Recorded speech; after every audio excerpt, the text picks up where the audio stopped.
Hello and welcome to the We Don't Have Time Climate Hub. This is our last broadcast, our final day here from the COP negotiations in Baku. And it feels a bit strange, doesn't it, Nick, to say it's the last day? Yeah, it certainly does. I mean, we've had so many great guests from all over the world on the show so far, and we've heard so many solutions and really felt the passion and the eagerness of many of our guests to make things happen. But I think it's also a bit strange for me because kind of here we are again. We're on the day before the COP is supposed to end, and now the governments are all rowing with each other. The NGOs are rowing with the governments. Everybody's saying, you know, what's going to happen, and we're so used to this. And what'll happen, I know, is we'll get an outcome, hopefully on Friday, not Saturday, but I'm sure it will be baby steps. And we don't need baby steps anymore, right? That's fine for babies, but we're adults, right? And we've got to make big steps because we have 5 years left to halve the emissions to have a 50-50 chance of a climate-safe world. So they can't just kick this down to the next COP because then it's 4 years to 2030. And kick it down again, it's 3 years. Where is the urgency among these governments? I simply don't get it. And I just came from the press conference of the UN Secretary General, and he was impatient, I tell you. He was talking about softening the hard lines, that the negotiators really have to soften the hard lines to get this done. And he spoke also of the financial goals here, that it's really not handouts. It's down payments on the future. Really have to look at it as not like handouts. So he was expressing himself quite clearly. Well, I would say that quite clearly. I mean, it isn't handout. It's not the rich countries giving the poor countries like it's some kind of charity. Our emissions have damaged their future. They need to be supported to deal with that. But also, the world can't solve climate change just with a few countries. You need everybody on board. And the poorer countries need financial supports that they can actually also help in the fight against climate change. And everybody wins if you do that. Absolutely, absolutely. So our broadcasts might be coming to an end, but we have so much stuff on our website. For instance, don't miss the climate documentary that's called Climate Extremes at the Abyss. That is, in this documentary, we have Professor Johan Rockström and other climate experts. And we also have 2 other great environmental documentaries from TVE. Of course, all this content is searchable on our website. It's very easy. You just type in what you would like to see, and it pops up. So there's like a gold mine in there. Yep, and of course the app as well, with a lot of information about climate solutions. You can also send climate love or climate warnings to companies and governments or leaders that deserve it, and stay up to date with the climate news from multiple international news sources. And normally at this stage in our opening of the broadcast, we have Ingmar Rentzhog next to us, but he had to go back to Sweden. But we can watch and rewatch his now probably quite famous speech about methane, Buy More Time. So let's take a look at that.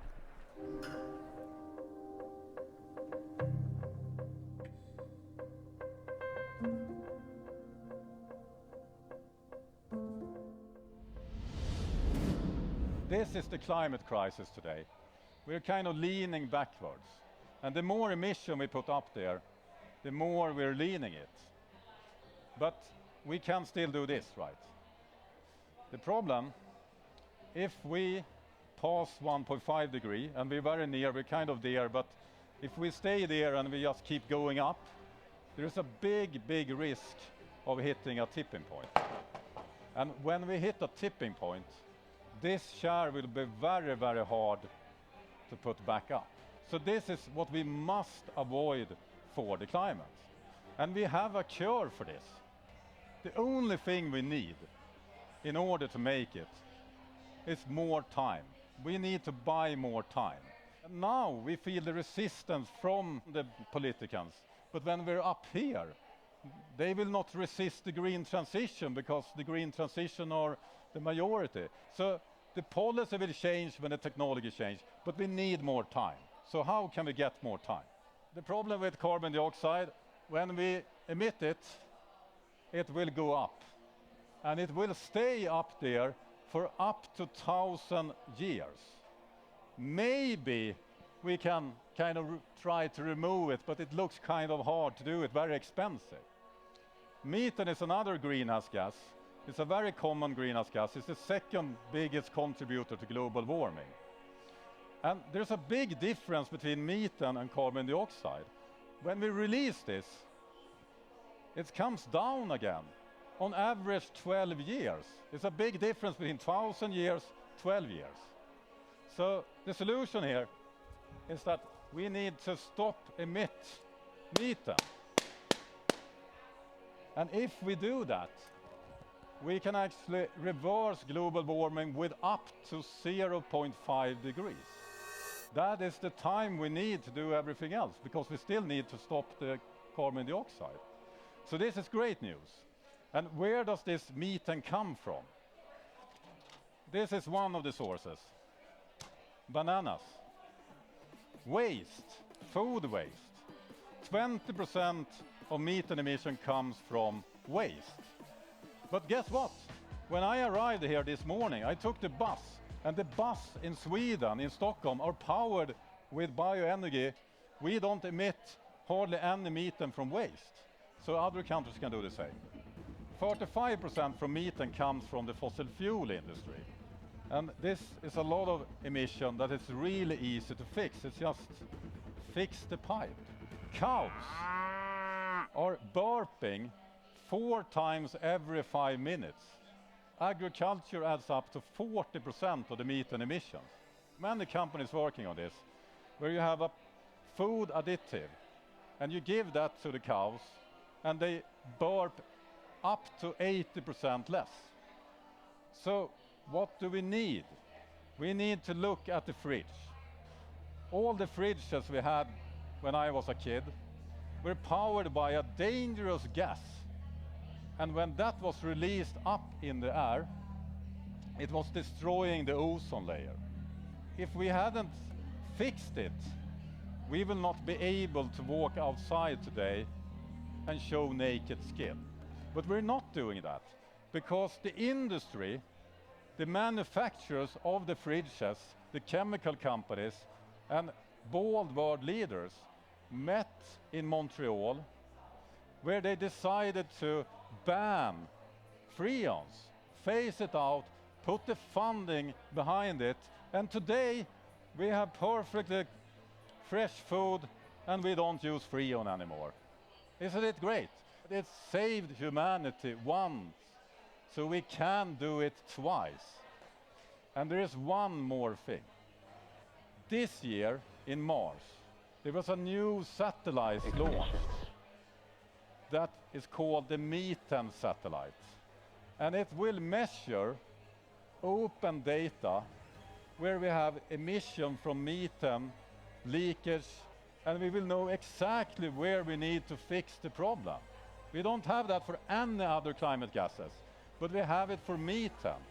So a legal system, some funding, and the data is everything we need. And this is what Buy More Time is all about. We can do this.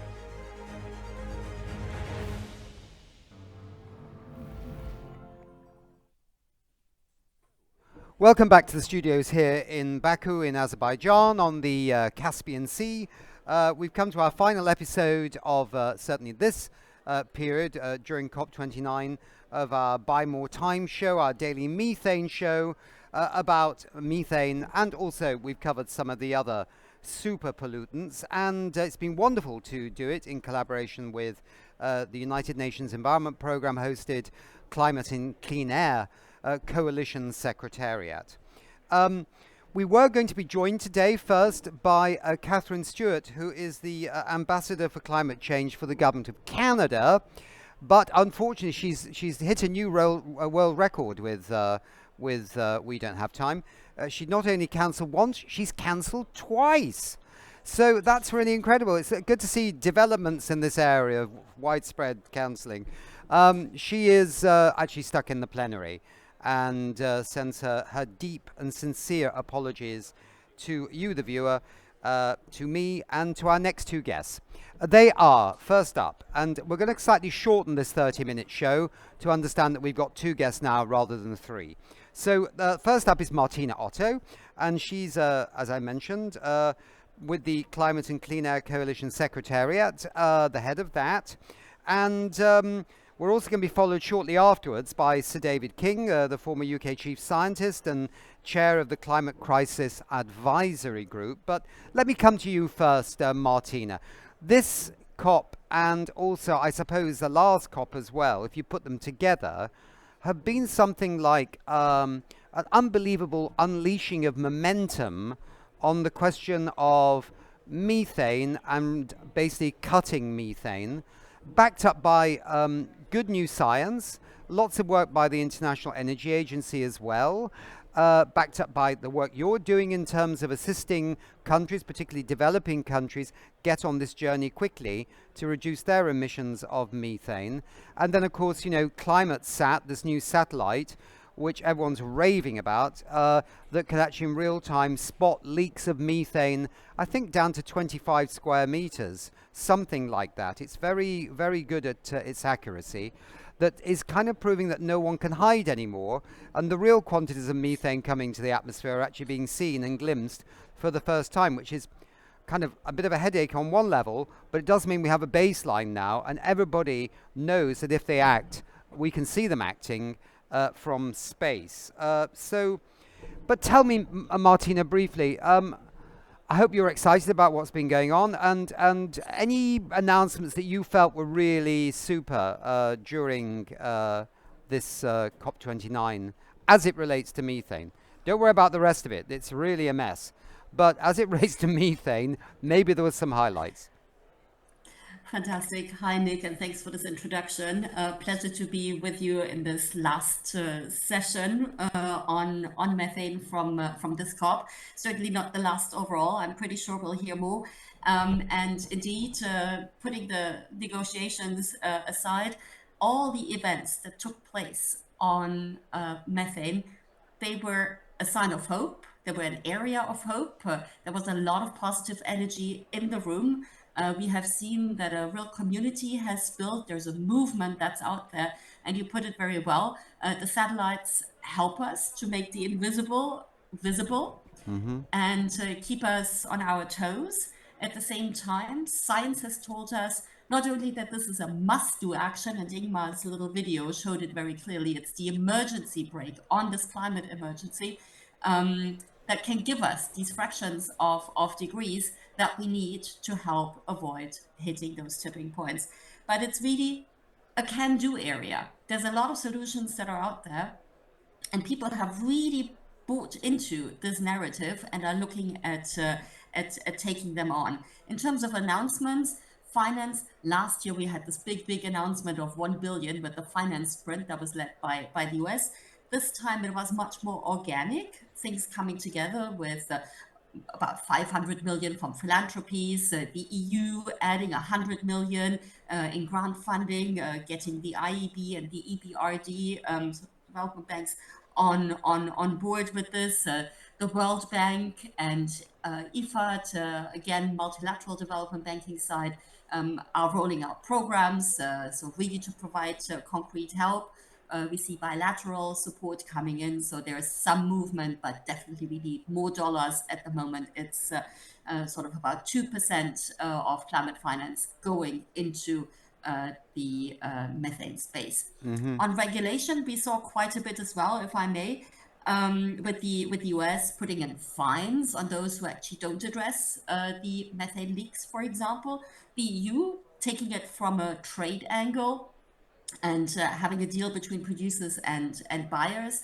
China really getting into coal and reducing coal bed methane as well. We've set up a fossil fuel regulatory program with the UK putting in money into that.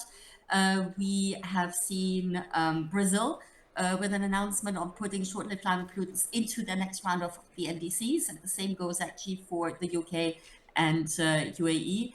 And we have seen as well a declaration on organic waste methane, chaperoned by the COP presidency and joined by over 30 countries representing almost half of waste methane emissions. Maybe I stop with that, but there has been quite a bit of progress. We will need to do more, that's clear. For me, we have to earn our AAA, so that's more ambition, more action, and more alliances, how people come together. There will be Article 6 opportunities as well, just looking into those.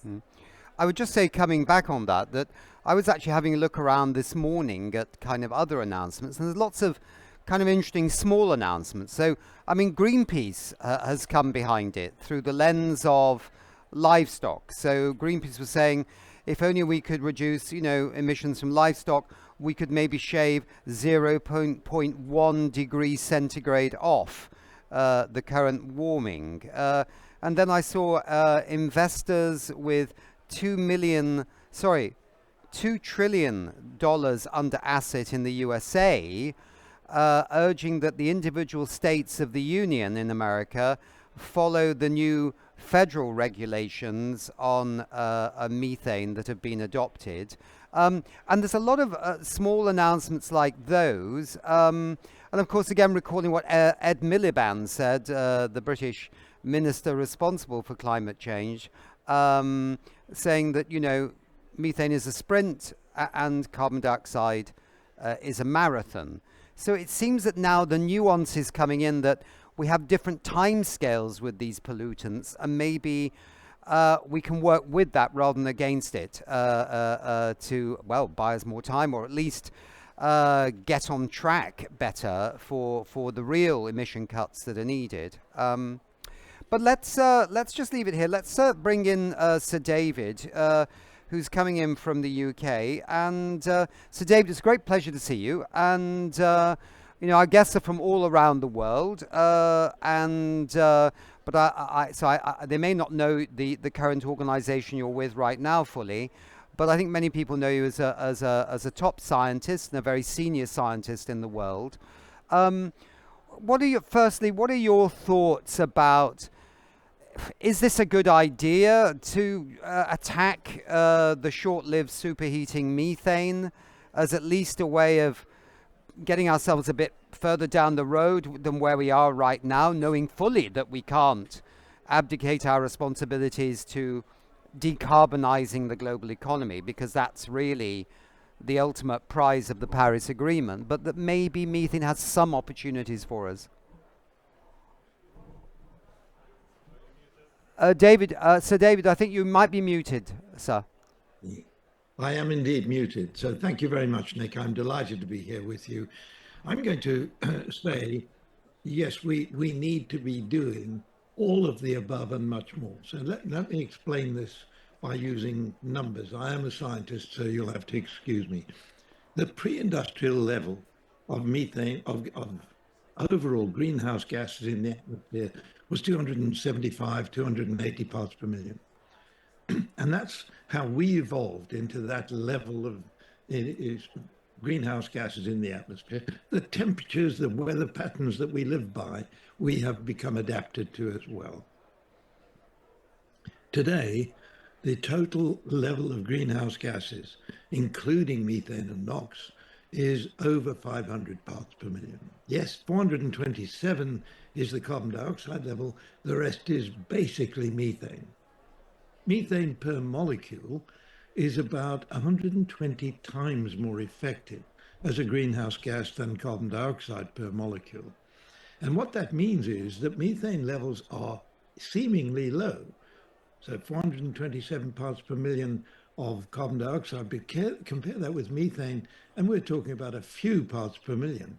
But multiply those few parts per million by 120, which is what you should do. Any lower number refers to the half-life of the methane in the atmosphere and doesn't seem relevant to me.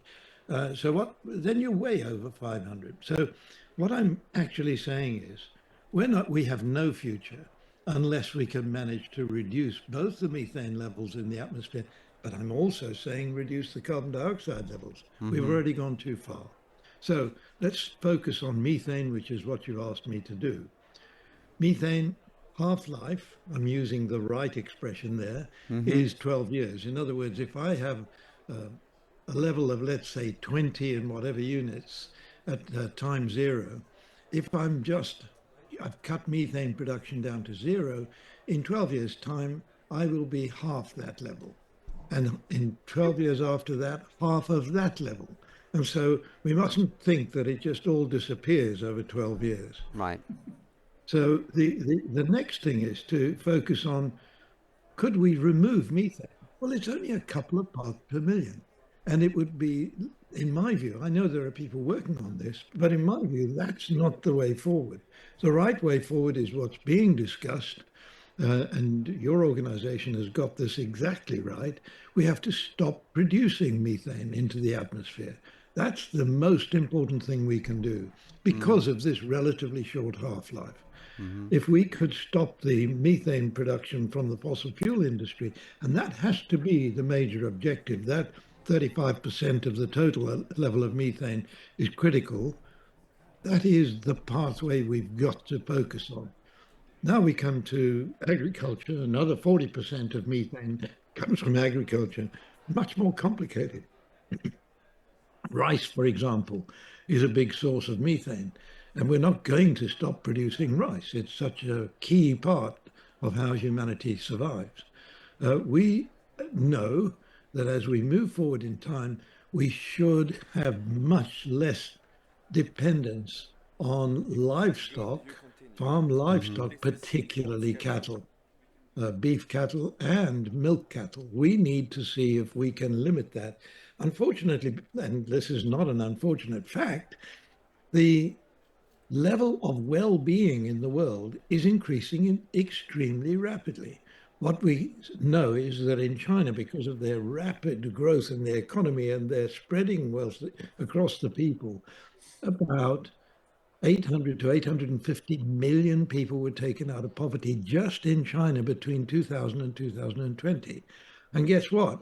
That population demands more electricity, demands more beef, more cow products. And so what we have is a bigger and bigger demand going forward in time. We've got to manage this through human behavior as much as anything else. Yes, we can try feeding cattle, and there's a lot of work being going on in New Zealand and Denmark on how we can stop methane production from animals. We can do that, but there's another side to it, which is human behavior. We eat far too much meat. It's not even good for us. So I think we need to move forward on both those fronts. Now, how do we buy more time? Buy more time by removing methane, not as a priority, as an equal priority to the emissions of carbon dioxide, but also to removing carbon dioxide. We hear a lot of talk about getting to net zero by 2050. And of course, this began through the UK Prime Minister making that statement way back in time. What do we mean by net zero? There will be 9 billion people on the planet by mid-century.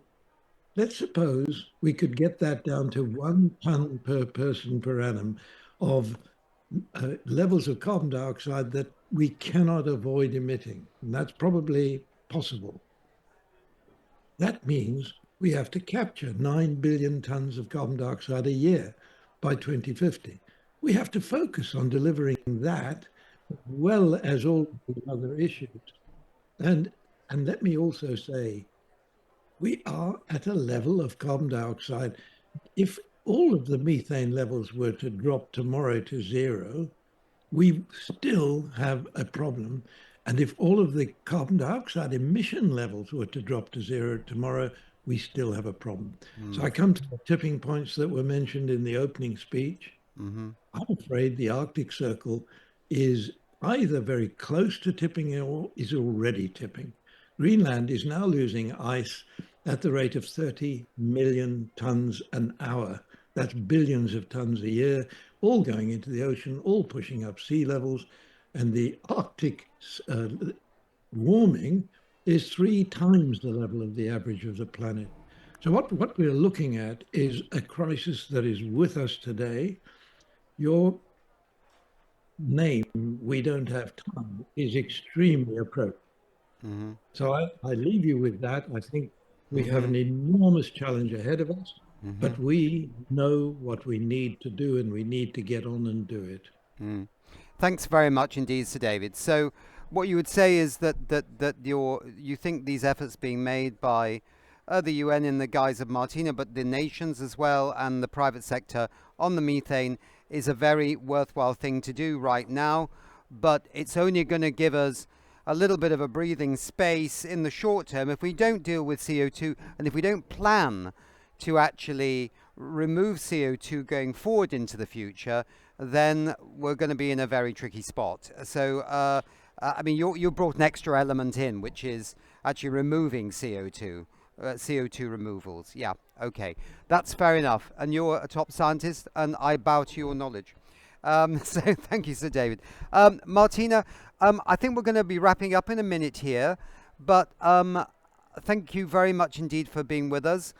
And we look forward to the next 12 months, hopefully with positive tipping points in the area of methane. And let's really keep pushing on that, whilst, of course, as Sir David says, and as we both know, keeping our eyes on pushing hard on CO2 and the other pollutants. Yeah. Absolutely, Nick. And I think there will be a lot of activity between now and the next COP as well. We are working very closely with the next COP presidency, Brazil, already. We've started working on tropical agriculture to get a bit more of a handle on that area, which is sensitive. And so David mentioned that very, very well. There is a number of things we can do with productivity gains. We have to do those because there's something in it for the farmers as well. But really teasing that out much more, and then making good on this declaration that was just launched by the COP presidency this time, so Azerbaijan. And we have seen a lot of buy-in also regionally from Latin American countries closing dump sites. Nobody wants to have a dump site next by. So I think there's a number of reasons why we can take action on that. They come in and help with the reason of cutting methane. And if we take some of the waste methane areas early on, we can help improve circularity, circular economy. We can help as well with food security if we make sure that food is actually getting to people and not to landfill in the first place. So there's a number of things that we can do also in the other sectors. While we have to really keep an eye on oil and gas, there is no excuse in that space for sure. Yeah. Good. Thank you so much indeed. Thank you, Martina. Thank you, Sir David, for finding the time to be with us. And that was very helpful as a way of closing this almost 2 weeks of broadcasting on the methane topic. So, bye, everybody. Thank you.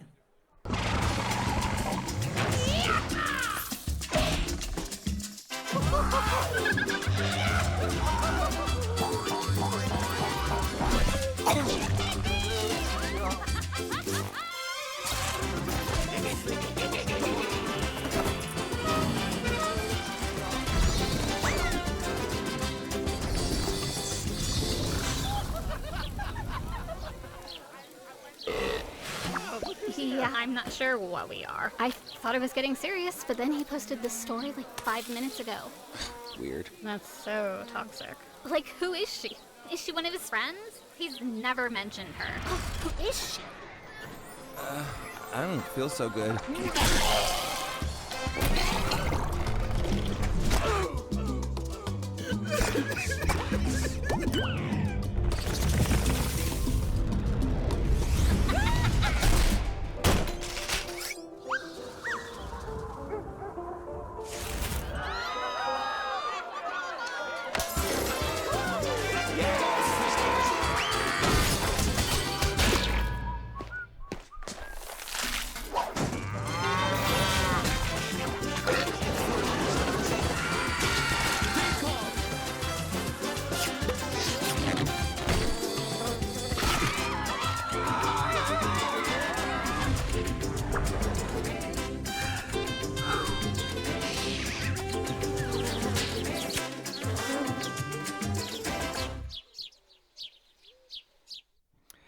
So we're now going to introduce our viewers to something called the annual Stockholm Climate Leadership Forum, which brings together innovative and influential climate leaders from around the world to explore the impact of various local and global climate issues. This year's theme, the impact of electrification on artificial intelligence on climate. Let me phrase that again. The impact of electrification and artificial intelligence on climate sparked a very powerful discussion on how these forces can and will shape our future. We're happy now to bring with you this forum, and we hope you enjoy it. So over to the forum.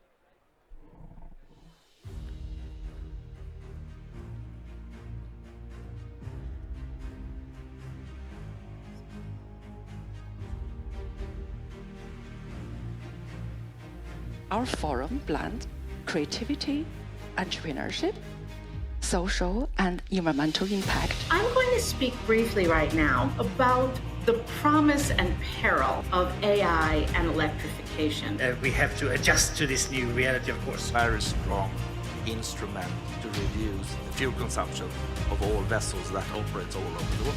What are the solutions? You know, we can sit here and moan about the problems, but we need to look at what's the alternative. Unless we in Europe can build the new industries that are serving the new economies, I'm quite scared about the fact that we'll have social unrest and people will not accept the changes. We need a giant leap right now. How can we apply AI? And then it can actually accelerate the transformation in all these industries. We're looking for those people, purposeful people who say, yeah, you know what, time is running out, I'm willing to put some money in, let's do this thing.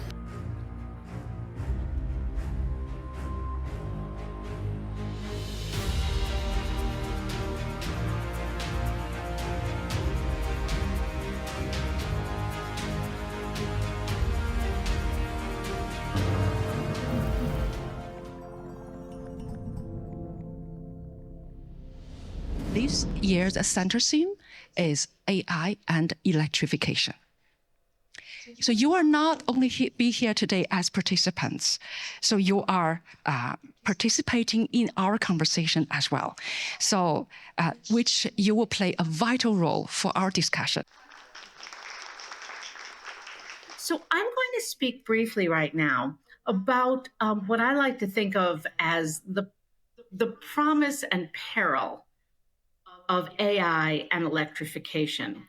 As we're looking into the green transition and the green revolution, it's clear that electrification is a major, if not indeed the major component that will enable this transition to be successful. We have the technology. We know how to bring electrification into the transport sector and bring it in at such a magnitude so that things like electric vehicles, electric trucks, electric trains, electrification across the sector can cut greenhouse gas emissions by at least 2/3, even including for the additional emissions that are produced during the manufacturing process. Another major sector that we know how to deal with is the heating sector, both the residential and commercial pieces. Once again, we have the technology, and much of the technology is coming from your part of the world. Bosch and Siemens are really leading the way in this critical part of the transition. However, what we also know is that there are no magic bullets here.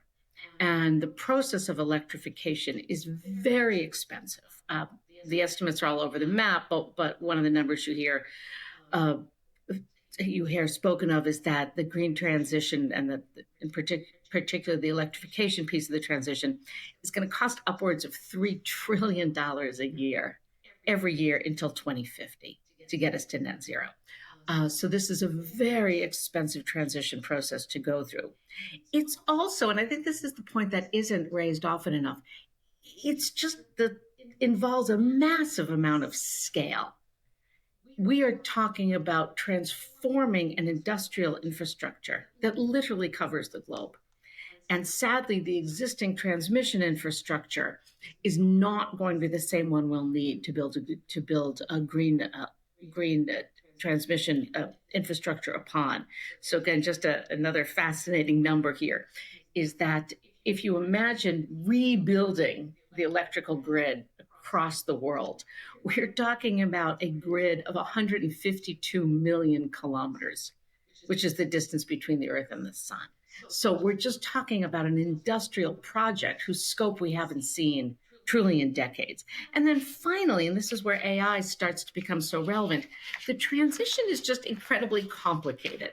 which seems like sort of an obvious piece to bring up, but it's important because we're not talking about flipping the switch here on a new grid. We're talking about an incredibly complicated process that has to connect into everything on the planet. We have to get this right, and the detail here is mind-numbingly intricate.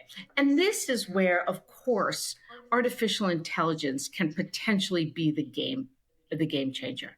Because what artificial intelligence does, at least it does theoretically, it shows good promise of doing, is it takes this complexity and it outsources it, if you will, away from our human brains and away from industrial technologies and puts it in a new data-intensive sphere that, so far as we can tell, is imminently capable of doing the calculations and finding the efficiencies that the transition will demand. A number of companies are starting to build, and I love this name, what they're calling digital twins. So before you build the physical green infrastructure, you build a digital green infrastructure, and you can test it.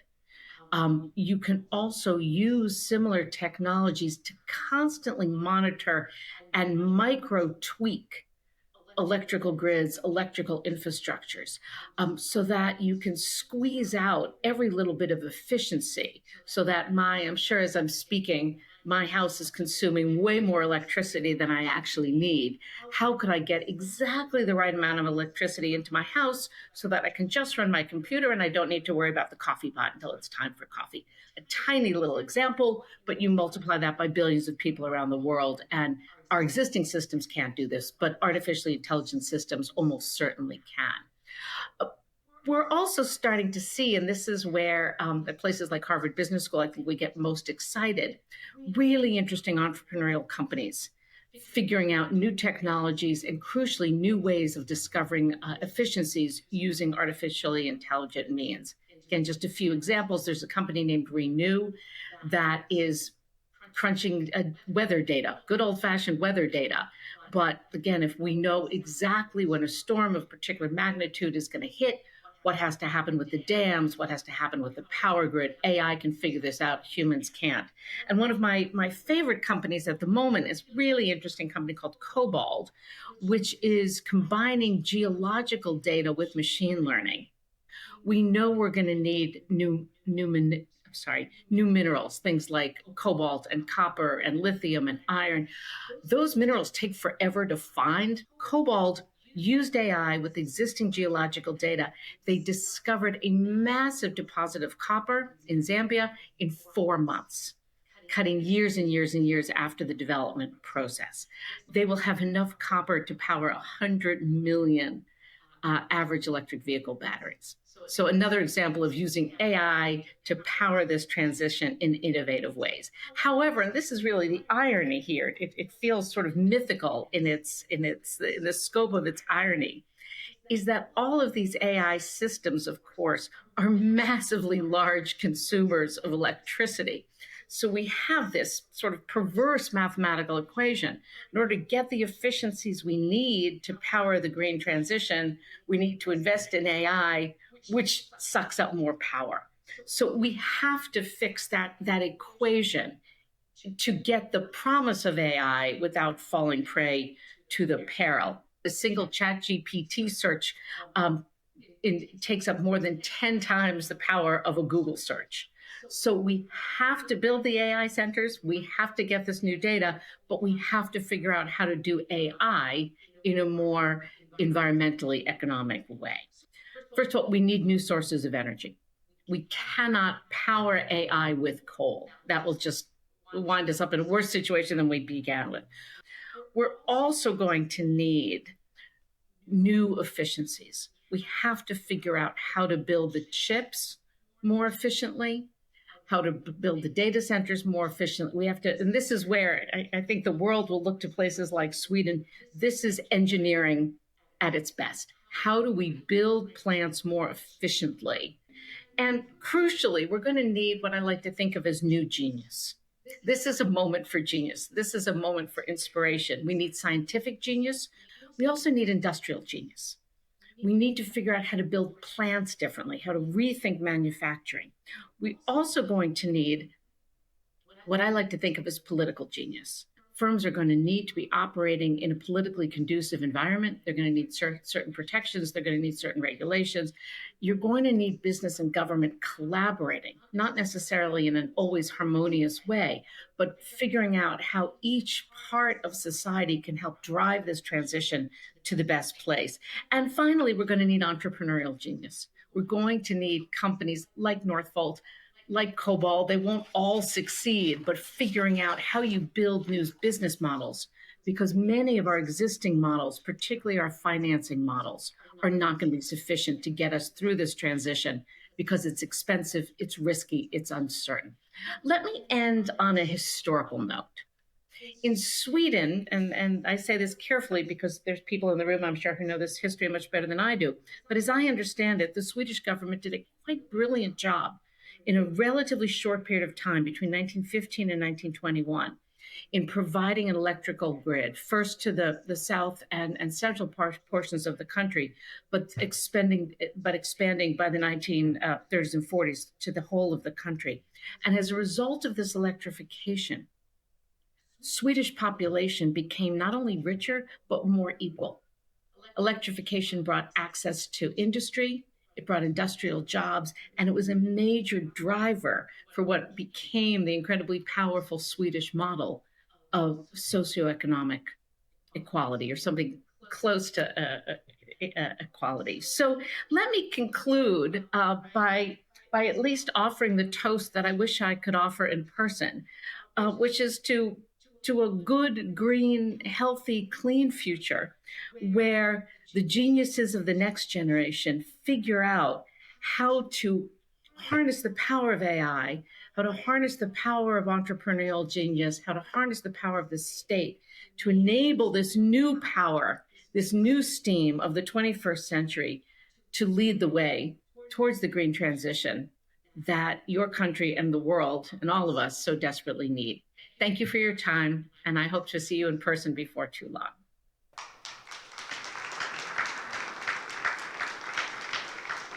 It's great to be here, and I think it's really important to have these conversations, particularly around AI and all the innovation, all the energy and all the optimism about the potential here. But I really loved the last speaker's talk, Deborah's talk on the risks, and I'm going to talk about both the positives and the risks here.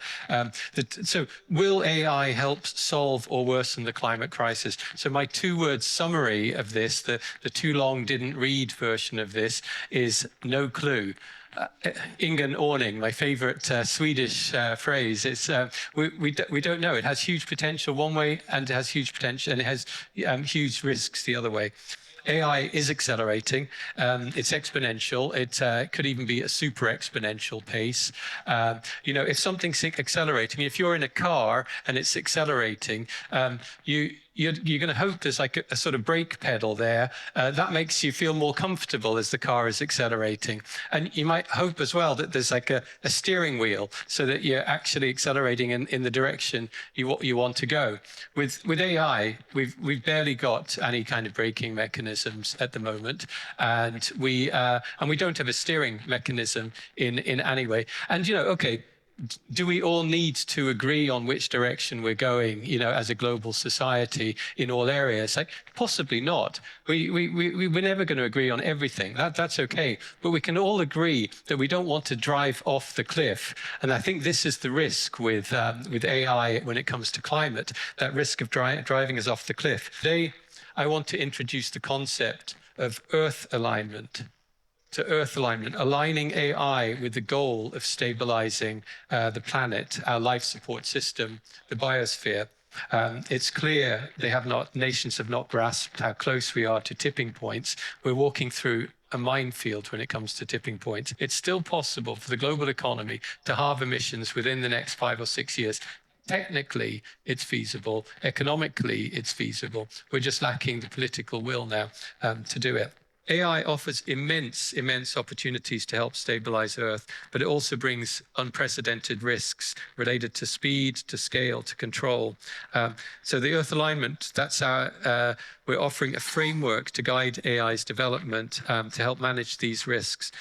Ultimately, while I have outlined deep uncertainties and, we in this room, we cannot change the past, we cannot rewrite history, but we can write the future. A lot of the uncertainty is around how much energy, how much action goes into pushing for a sustainable planet, or how much we don't push in that direction. So everybody here has a responsibility and an opportunity to make sure that is the path we do.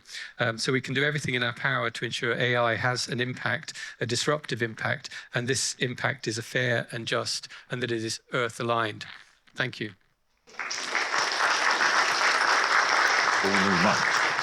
I'm very eager to hear what you're going to say to set the stage for electrification, and I think you want this.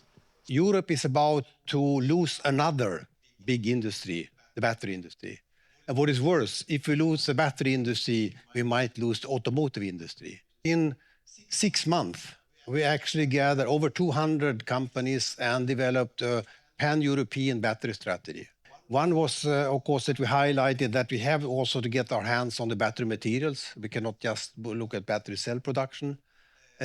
Also, we must make Europe attractive for battery investments. We need to also coordinate the battery research. There was actually no coordination whatsoever of the battery research in Europe. Now that's one of the things that has been done, is all coordinated. And as a Swede, I have to say, I'm particularly proud coordination of the future battery work is done from Sweden, Uppsala, Sweden. Scalability we looked at. And then last but also least, the policy. And the most important policy that has been worked out is the battery regulation. One of the points was to make Europe attractive for foreign investments. Today you see all the Asian manufacturers, they have plants already in Europe. And also we have some homegrown companies that are developing industries in Europe. 1.7% of the GDP of China is spent every year to support industrial development. And you see that the Europeans, there are basically only 2 countries in Europe that do this, that's France and Germany. But they are, of course, dwarfs in this. But the question is not if there will be a green industrial revolution. It's already happening. The problem is where it will happen. It's not about that traditional industry will disappear, because they will disappear. There's no question. But the question is, to what extent can Europe participate in this revolution? And to quote Maros Sefcovic, when we launched the Battery Alliance, we need to act fast and collectively. It's not possible to do this without to do it collectively. And of course, that goes against a lot of people. We don't want to have more Brussels, they said, but we have no choice, is my conclusion. So, that's it.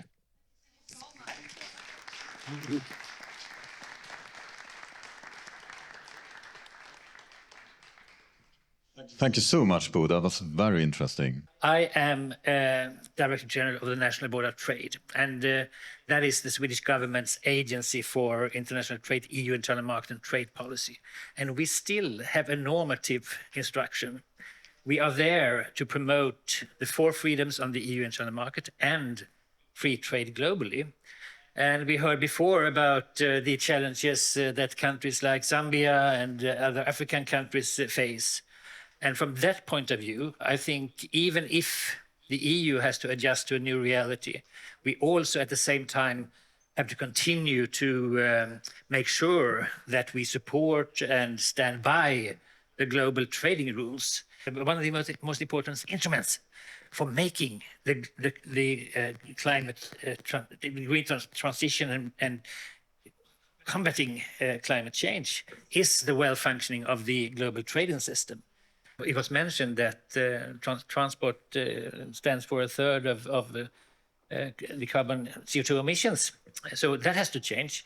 And here I would hope that the Swedish industrial base will be able to be a forerunner in this respect. It won't be easy, and it will require still good international global value chains for our industry to use. And if they are broken, as they sometimes are, of course, the challenge becomes much more difficult. But there are a host of instruments that can be used in order to move forward. One important thing for Sweden, I think, is that we should work more on the transatlantic links, the links between Europe and the United States. It's an irony presently that we are so close when it comes to security policy.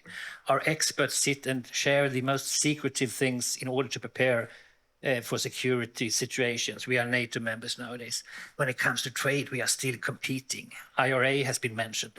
Why can't we make sure that we create a transatlantic market that could fuel both European and American industries together if the aim is to do better in relation to China? This is the first and foremost ambition I think we should strive for.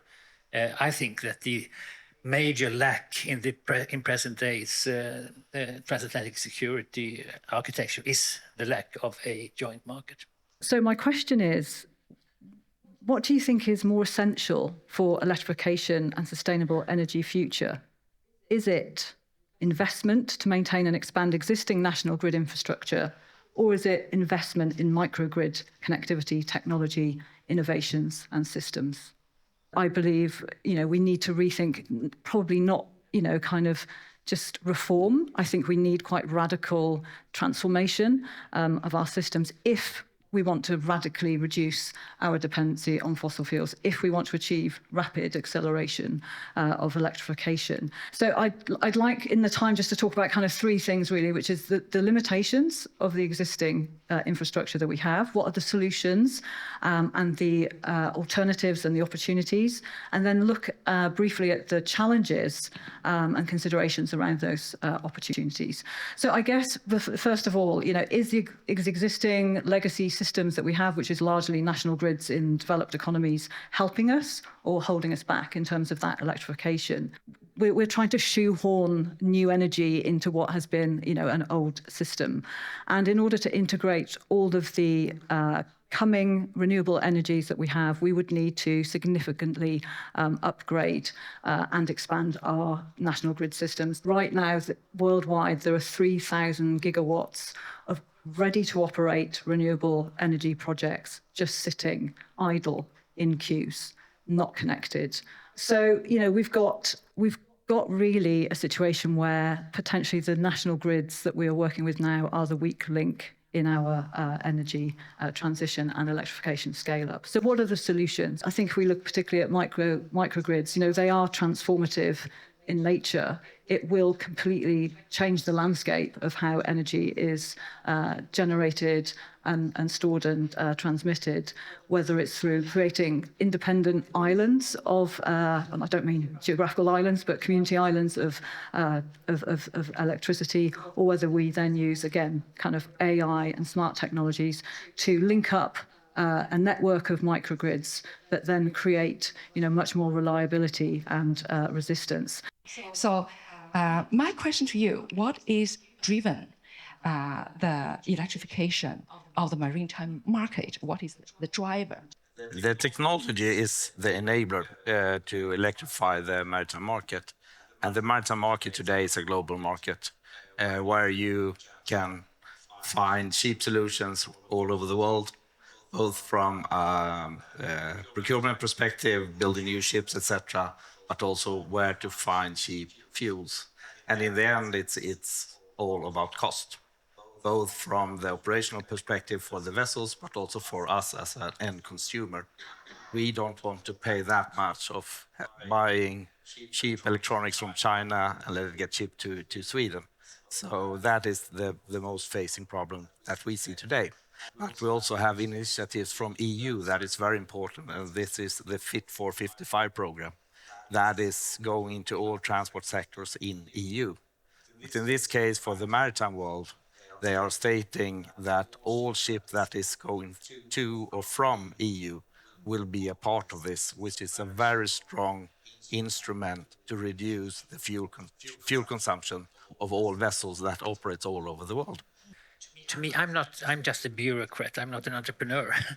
But in a way, I think it feels to me that maybe too much of the debate we have in Europe, and I think the Draghi report is also very important, is about catching up. Yeah.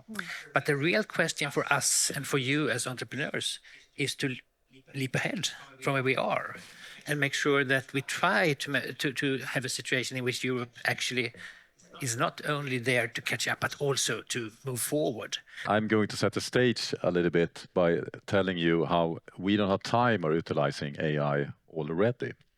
And I start with what we did 1 year ago at the COP29 meeting in Dubai. We use AI to tell the story from the future. So we took climate activists' youth voices all around the world, and we transformed them to their future self in the year 2050. And they had a message for the world leaders at COP28, and this is how it looked. It seems world leaders are not listening. So we decided to speak to politicians using a voice they won't ignore. At COP28, We Don't Have Time launched the global initiative Future Voices. So AI is a great tool for communication. This is kind of what I have been thinking of a lot. So I used AI and I asked question. So I have a question for the AI. What is the most efficient way to buy more time to fight the climate crisis? Let's see how it answers. The most efficient way to buy more time to address the climate crisis is to rapidly cut emissions of short-lived climate pollutants like methane and black carbon. If we do that, we will buy time so that we can have the green transition and all the exponential curves and everything we need to do the job. Amazing. Thank you very much, Ingmar. So you talk about... So let us go into exponential development. So please welcome our next speakers, panelists. So the Exponential Roadmap Initiative is really built on this exponential foundation. So actually, when we founded this particular idea, it was inspired by Moore's law, which is basically following an exponential trajectory. So together with Owen, which is here, Owen Gaffney, and Johan Rockström and others, that was a basis for the carbon law, which is following basically an exponential trajectory. Now, the next step we took was basically to ask ourselves, do we have the solutions to cut emissions by 50% to 2030? Because no one had really addressed that. And that was a basis for this first exponential roadmap we launched in 2017. Yes, we do have the solutions to take us to the first halving, but it means that we need to transform all sectors in parallel.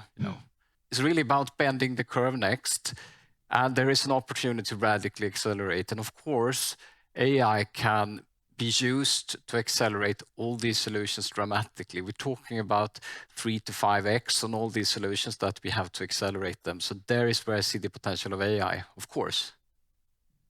Amazing.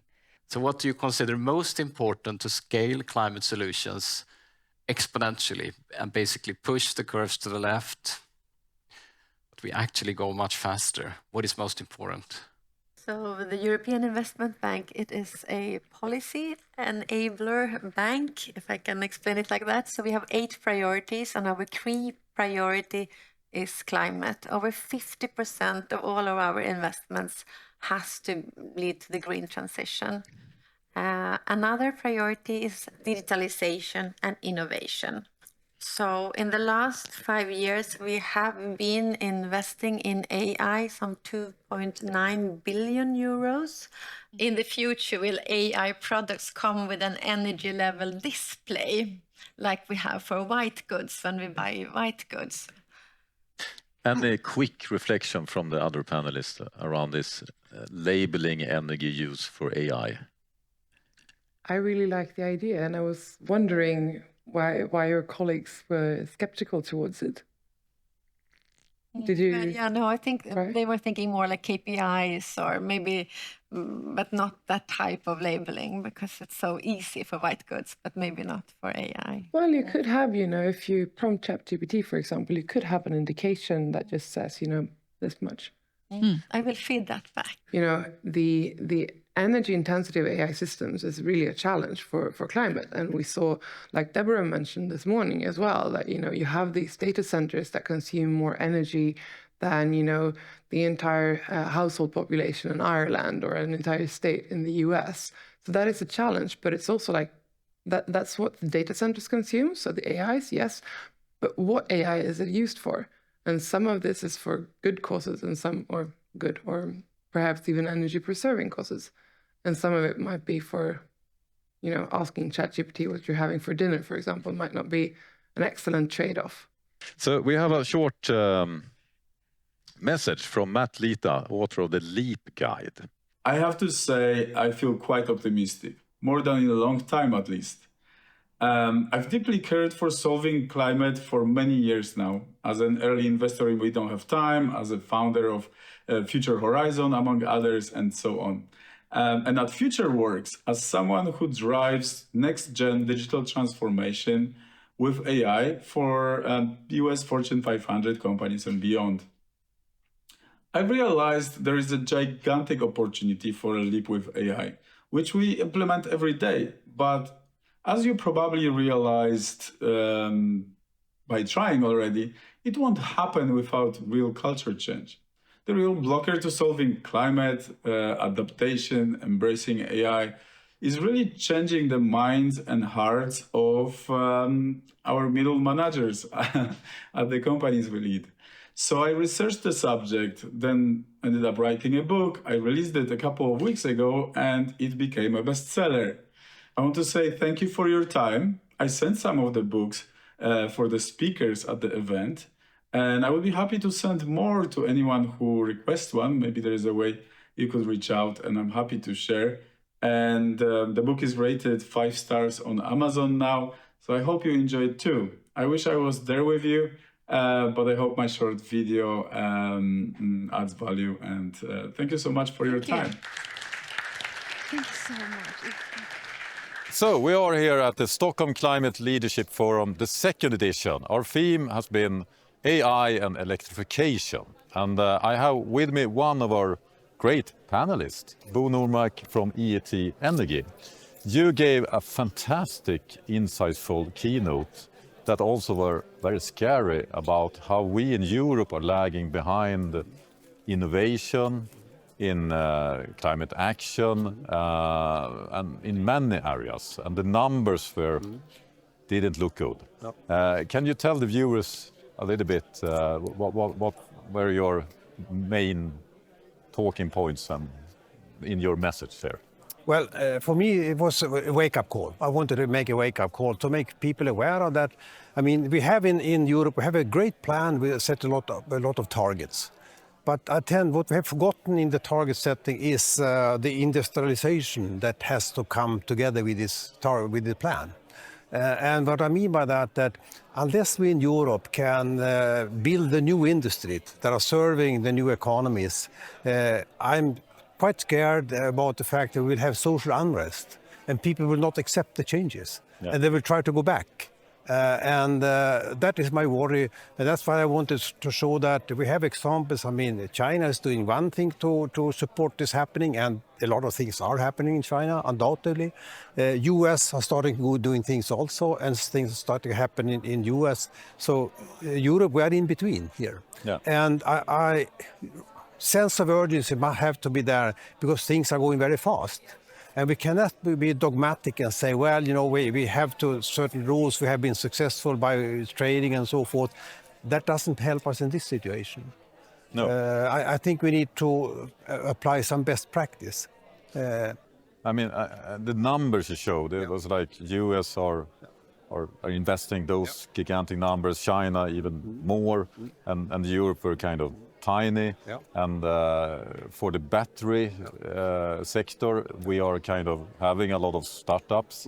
but they are risking of failing one after another. And you know, we're here in Sweden and Norfolk are really struggling. And this is not a concern of the local investors, it's a concern for the whole Europe. Because with the battery industry, if that fails, you pointed out a scenario where we will not be able to support a car industry in the end.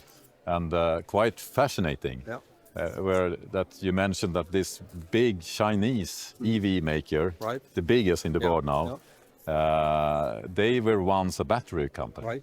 So not for so many years ago. No.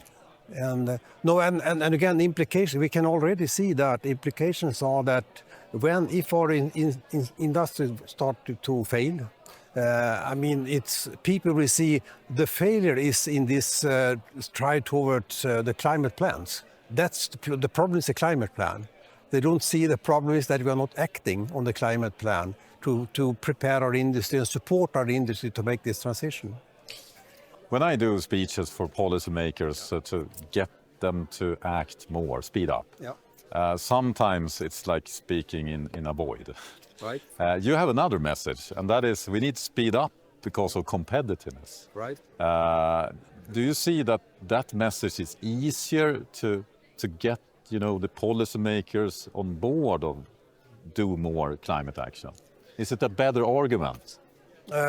Yes, I think it's a better argument, but I think also what is increasing, if I come back again to the fact that when politicians start seeing now this counteraction towards the climate goals, towards the action. They don't dare to do the action. No, but I think hopefully they get, so to say, frightened enough to see that they need to act. Because if they don't act, the resistance will be a lot worse. Absolutely, and that is then we have the worst of all worlds, so to say. And you must show the positive scenario. The positive scenario is that we act because we still have time, although it's limited.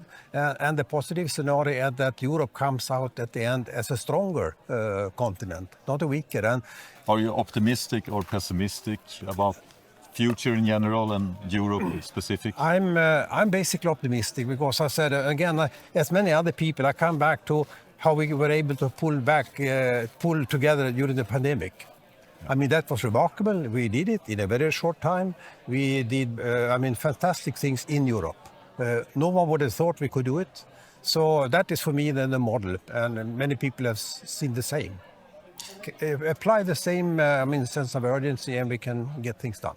I am convinced, and my agency is convinced, that the global trading system is one of the most important promoters of what is needed in terms of green transition and electrification of our economies. Why is that?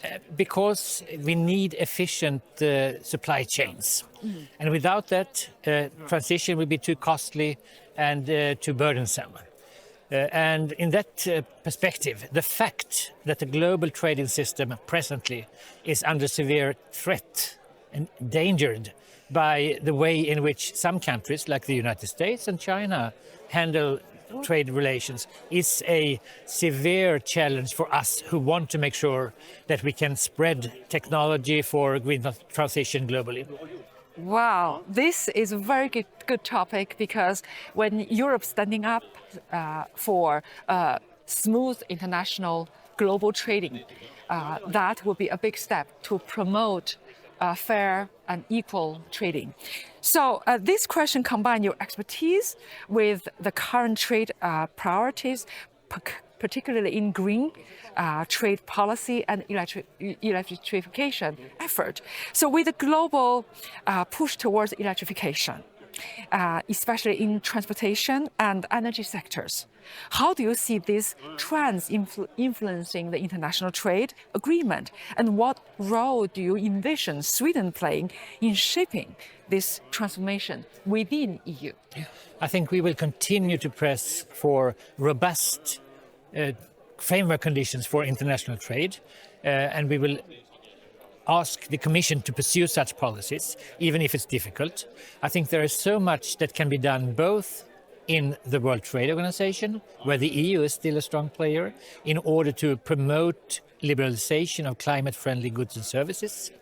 There is so much still to be done in relation to the United States, when it comes to making sure that we have standards that are helpful in terms of making sure that we can handle the electrification of our economies. There is also a lot to be done in order to make sure that both solar power, wind power and nuclear power trade in those products and services can be facilitated. Amazing. So what do you think about this carbon tax law will be implemented in EU? Will that hugely affect the European trading and also Swedish trading? It is an important device, and the National Board of Trade, my agency, gave some advice to the Commission and others a couple of years ago. And I'm glad that the present measure is to a large extent crafted in line with what we suggested. It's necessary for our green transition, our electrification. It's a deviation from normal trade practices, but this is an exceptional circumstances where the climate objective is more important than trade objectives, and therefore it's necessary to have the CBAM implemented, and the defense of it will have to come from the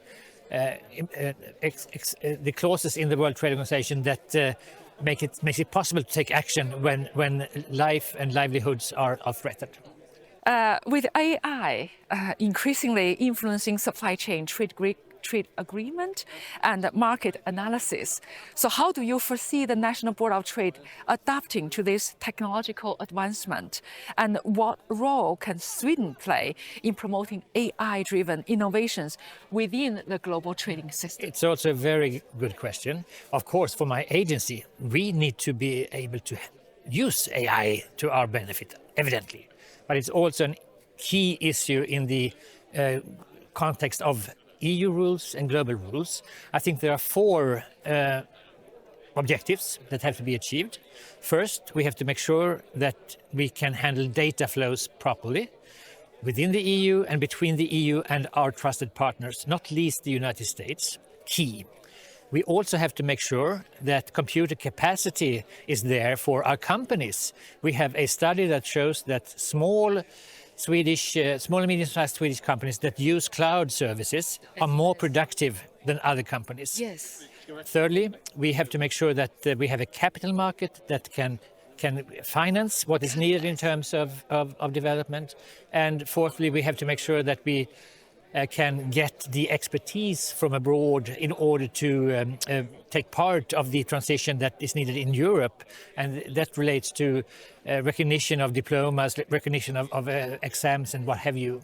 I started researching renewable energy technologies. Actually, I started with a historical search soon after I quit my contract, and started to realise actually that that actually over the last 100 years there have been some really good innovations that just haven't made it. And there's still good innovations, clean energy tech innovations out there that are made by people who, they're not connected to the world of business and the cut and thrust of commercialization and R&D development.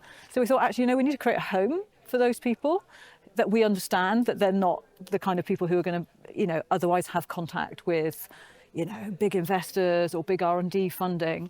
So that's what I started to do. I started to look and kind of invite people who have innovations to come to us and say, well, maybe we can give you some love. Actually, we can give you some love. Seriously, we can give you some love, and we can help you, and we can see how your innovation can go from workshop to the world. Yeah, I was in a big sustainability conference yesterday, actually, where there were a lot of talk about innovation in the green sector, growing food, and that sector is very interesting. What's happening, and they had this keynote speaker that were kind of head of innovation at a big organization, and he said something that is very true. It's not an innovation if you're not scaling it, if you're not using it. If it's only on your drawer or like a cute example somewhere, it's not an innovation. It's an innovation when you do business with it, when it's profitable to use it, to scale it, you have customers, etc. So it seems like you're taking the innovations from idea, from prototype to become businesses. Yeah. And this is interesting because if I understand you, in your previous career, you helped kind of the oil companies and you get so frustrated that they didn't want to take the transition seriously. So you just do it yourself now. Yeah, DIY innovation. Yeah. Fast track. So my question here is a little bit personal. Do you make more money today while you're making those good innovators instead of making, helping the oil companies? The simple answer is no. I probably make virtually no money because we're a startup, they're startups. But what I feel I'm doing is I'm taking the money that I did make when I had those clients, which I turned into savings, basically, and I'm repurposing that money for this good. So I kind of look back and I think, you know what? What if my real purpose with working with those, oil and gas companies was actually to just, earn some money that I could then do this for good? And that's might make me sound a bit crazy, but no, there's always purpose. When you have a purpose, and I feel like I've really found my purpose. And going back to what you were saying about it's only an innovation if it's a business. But I think we have to look at how we define business. And I mentioned it a little earlier today, that we can have social enterprise. We can have local enterprises, we can have decentralized systems. Whereas probably until now, if your innovation wasn't going to scale, like connect to the grid and be a massive impactfully that way, then you were ignored. But if we're saying we're going to take the microgrid idea and we're going to say we can localize energy, we can decentralize energy, now suddenly those innovations which suit smaller scale or mid-scale communities very, very well, now there's an idea. And you don't need the same resources. Exactly, you don't need the same resources, you don't need to convince the same people. No. So you need to convince, investors who are willing to take risks, which probably does mean private equity investors, because we've discovered recently through applying for government grants, that governments are not going to give money where there's any uncertainty, because they say, it's taxpayers, we need to have taxpayer value. So if there's uncertainty, they don't want to know. But, there's uncertainty in everything. Most VCs, as I understand, most venture capitalists, that invest, probably out of 10 investments they make, only 2 actually make a return. So we're looking for those people, purposeful people who say, yeah, you know what, time is running out, I'm willing to put some money in, let's do this thing. For what we see for the future in this area is that we need to have batteries with higher capacity, which will enable those larger ships to go longer distance on full electrical power. But we also see that we need more safer batteries in the future as well, because some of them that is on the market today, which we not are using, are not that safe in a long time run. And then, of course, we need to look on the raw material that is been using in those different kind of batteries. And what we are exploring at the moment is lithium-free batteries for the future, which I think is really important, because lithium might be a problem in the future to be able to get in a sustainable way. Absolutely. So you just touched upon a sustainable precious material resource management, exactly, right? So exactly. The thing is, I think right now, even Professor Spar today talked about somewhere they found lithium mine probably can power hundreds, millions of vehicles or batteries. However, when the global demand will surge, whomever holds that precious metals will become a power, so to say. Exactly. The dominant power, where maybe that is not sustainable in the long run, because the price will go up. Because right now, if you have limited supply or limited demands, the supply can handle. But when the demand is surging to be very high, then I think that will be very difficult to control the price. Yeah, exactly. And that was exactly what happened 2 years ago, where the lithium price was really getting higher and higher and higher, which then affect the prices of the complete battery system. And we saw then that the market the reaction from the market was negative, actually, because the batteries went too expensive. Now the lithium prices and all the raw material prices going down, the battery prices going down, which mean that more and more customers are looking for electrification of their vessels, which is really good. So the price is very important.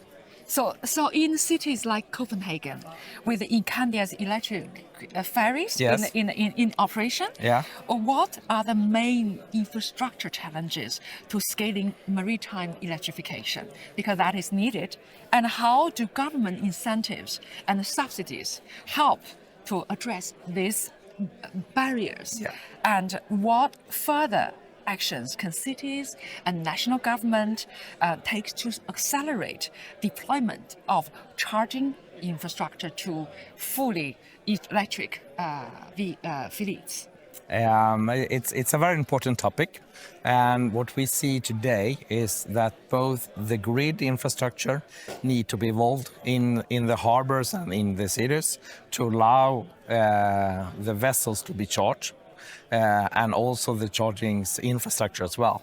And as we see today, the grid doesn't have power enough, and with our battery system, quite large vessel, we're talking about a 100 meters vessel, can be charged in 15 minutes. Wow. Which requires a lot of power in the grid. Yeah, and one of our projects that we're delivering to, they have a charging station about 9 megawatt to be able to charge that car ferry in 15 minutes. And that puts a lot of requirements, and we see that the grid must be expanded to handle those power levels. So we discussed the distributed grid, and we also discussed democratization of energy today over our forum. Yeah. So how do you think both distributed grid construction and democratization of energy, will that all support what Incandia will do? Yeah, distribution grid is for sure a way forward as we see it, both as an enabler to charge the vessel, but we are also involved in projects in the US where they will use our system to support the battery chargers, which is a part of this local or distributed grid. Because in a way that when you have, because every piece of charged battery is a storage of energy. Exactly. So in a way that I do hope in the future, I see a future where all the distributed energy charged batteries, where when the grid really need to have stability and stabilize the grid consumption, this idle battery can be of use. Of course, but we also see that if you put a battery together with a battery charger, you will not require that high power from the grid. Exactly. So you're using that as an equalizer as well. So, yes. So we are providing battery system both for the vessel and for the charging infrastructure. Because our infrastructure, grid infrastructure, is made in a way that have overcapacity because provision for in case something is needed. But in a year where we actually need heating and cooling, maybe just a couple of weeks, but the grid is built based on the full capacity. Exactly. So the verification could be up to 2 factors. So that is a great. It's a grid stabilization system. Absolutely. So which is needed in the future for sure. Absolutely. We do hope that this will become a reality. Yeah. So I think what we argue for in Earth for All is that we need a giant leap right now to, if we're serious about having 10 billion people on Earth living a sustainable lifestyle, right now we need this giant leap to move within planetary boundaries. And that's going to be very, very disruptive. So we need some disruptions to come from somewhere to drive that. And then, lo and behold, in the last few years, artificial intelligence has emerged with these new large language models that are extremely powerful, getting more powerful every 6 months, and with huge potential to drive, support the kind of disruption we need. So in some ways, we can say, oh, well, this is exactly the kind of tools we need. And you can see in all sectors of society, from energy, from buildings, from transport, for food systems, they can contribute in some ways. But at the same time, we also know that the AI technology can be used to drive up emissions. You know, the oil companies are investing heavily in AI to accelerate, improve extraction of fossil fuels. So unless it's directed, we won't get the kind of transformation we need. So what we're talking about within Earth for All and elsewhere now is that we need a principle of Earth alignment, that where governments and companies follow that principle to ensure that the technologies that we're developing are all driving in that disruptive direction, but in a positive disruption, for positive social tipping points to drive the kind of changes we need. Fantastic, fantastic. So with AI becoming increasingly integrated into decision-making process across different industries, what potential do you see for artificial intelligence to help manage the planetary boundaries and tackle the environmental and social crisis you discussed in your book? And are there these crises, are these any risks that we should be mindful for? Yeah, so again, I think we can see for every single planetary boundary, whether it's climate change, whether it's water use, whether it's deforestation, whether it's novel entities, new chemicals coming into existence, we can see the role for AI in all of those. I think some of the high risk areas, the potential for AI to develop new novel materials that then cause more environmental harm than current materials. That we can there's thousands and thousands of novel entities or chemicals that we've created in the environment. We're not even with the ones we have, including genetic materials, etc. We're not sure how they interact. We're not sure of the long-term impacts on the environment. So there are some risks there. If AI is going to be used to create new materials, what kind of long-term impact they're going to have on planetary boundaries, on planetary stability. At the same time, there's possibly the biggest opportunities there, though, are with new materials, new ways AI can accelerate the research and go from research to action on the ground. You can see AI as like a huge tool for that.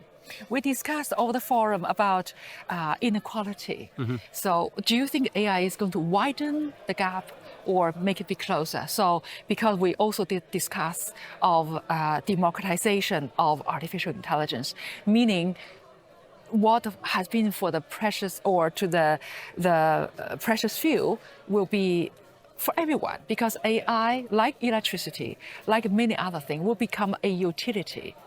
So what do you think about that? Will AI narrowing the gap or widening the gap? I think without policies in place, it will widen the gap.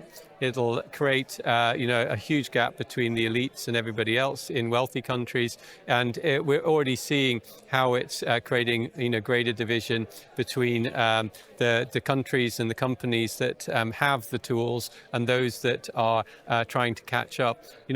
You can see Europe is very nervous about catching up with China and with the US, who are without doubt the leaders in this. But then what about Africa? What about the Middle East? What about South America? What about South Asia? How are these countries going to compete if even Europe is getting nervous about it? So I think there needs a massive democratization of the technologies. I think that the tools themselves, if they're in the hands of the wealthy, they'll be solving problems that the wealthy have, and and they really need to be targeted at solving, development problems in Africa, in South Asia and places like that. And how do we accelerate that? So I think we need, entire new models. We need much bigger discussion on this and push far more for open access for these tools. They're a global commons. They're, a public good. Yes. We have still not bent the curve. We are basically leveling out the curve, and hopefully within 1 or 2 years we can actually start to bend down the curve. So you believe we are behind. Yes. We are behind, and you believe AI could speed up that kind of bending. Exactly. So the first mission is how can we apply AI to bend the curve, and it needs to have a compass. AI needs to have a compass, what we're actually using it for. And then it can actually accelerate the transformation in all these industries from what we talked about. Amazing. And make them go much, much faster.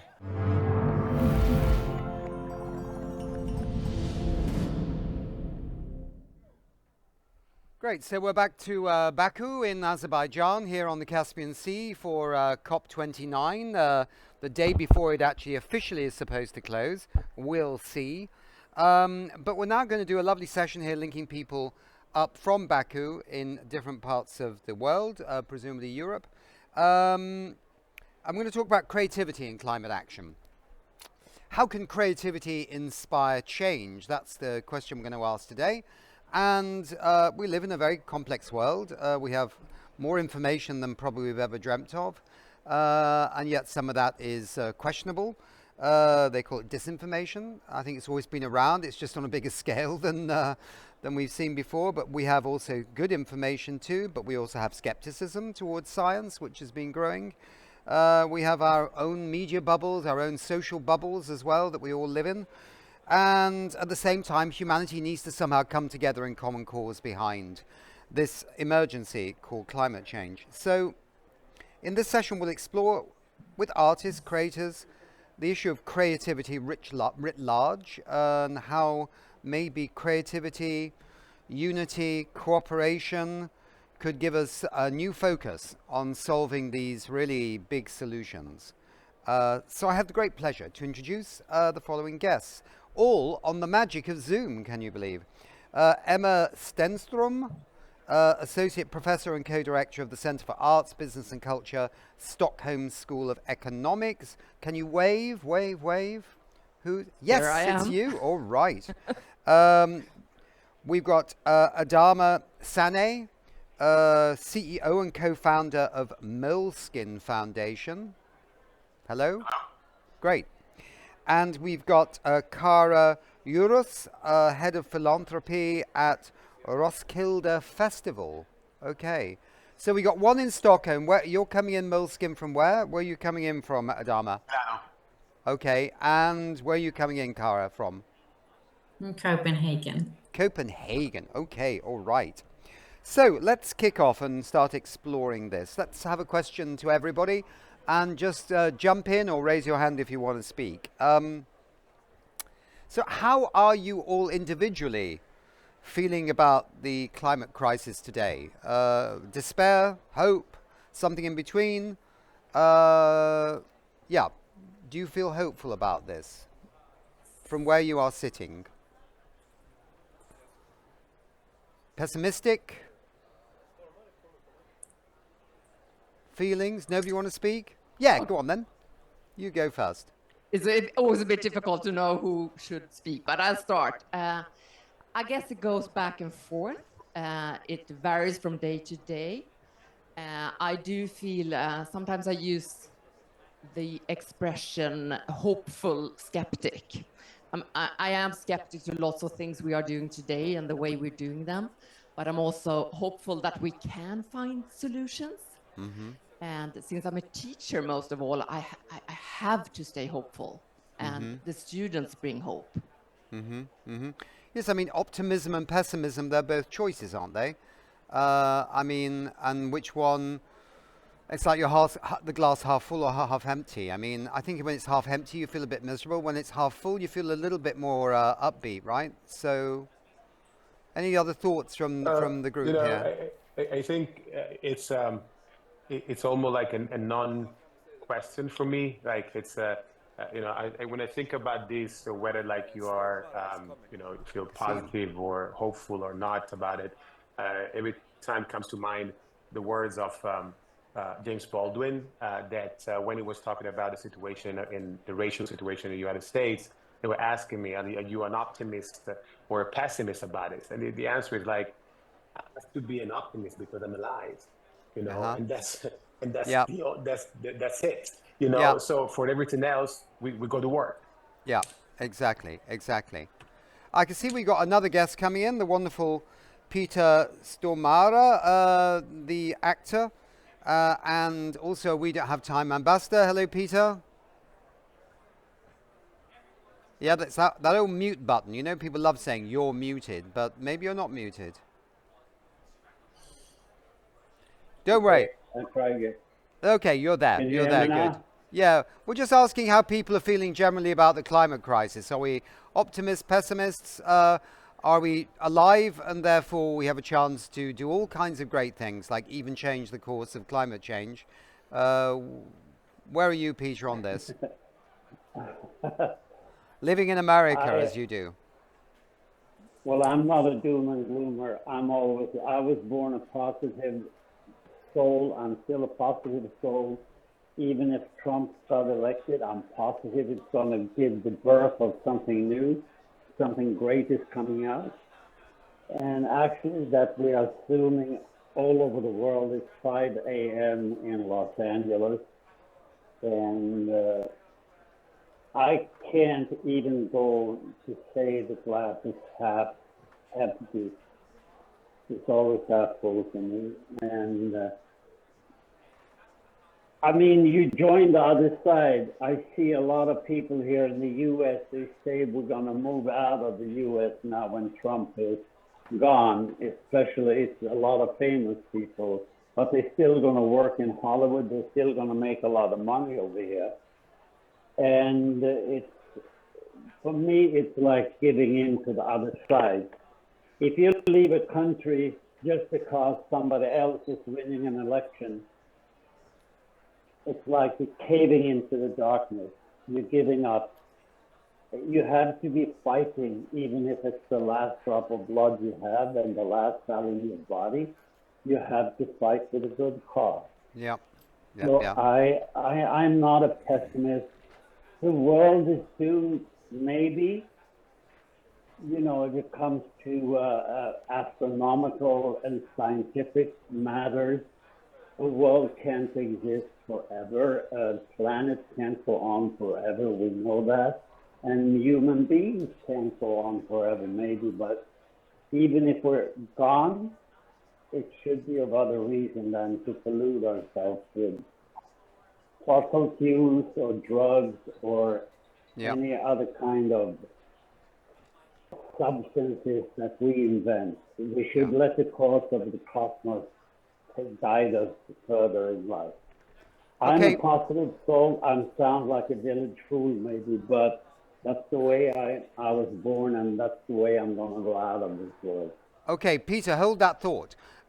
Okay, so maybe I could hear a little bit, Cara, about your the Roskilde Festival. How does this bring creativity to these complex solutions or complex challenges, whatever, and bring people, in a sense, together in common cause? Yeah, so at the Roskilde Festival, and for those who might not know, Roskilde, it's the biggest music festival in Northern Europe, but it's also a festival for art and activism. So music, art and activism, and it gathers 100,000 participants over 8 days, and it has 30,000 volunteers. So it's a big and beautiful community. And we really try to use our platform for creating change. And obviously, being a cultural institution, we use art, we use the music to try to make that change. And something that we have been focused on is evolves around this issue of hope, because we know that currently that we have a collective imagination crisis. It's so difficult for all of us to imagine the world any different from how it is today, at least in terms of radical changes. So what we do, if we try to imagine a radical different future, we will usually just add a little bit of something that we already know, that already exists in the world, that we would like a little bit more of. Or what we'll do is that we will take away some of the stuff that we are very familiar with, that we don't like and want less of.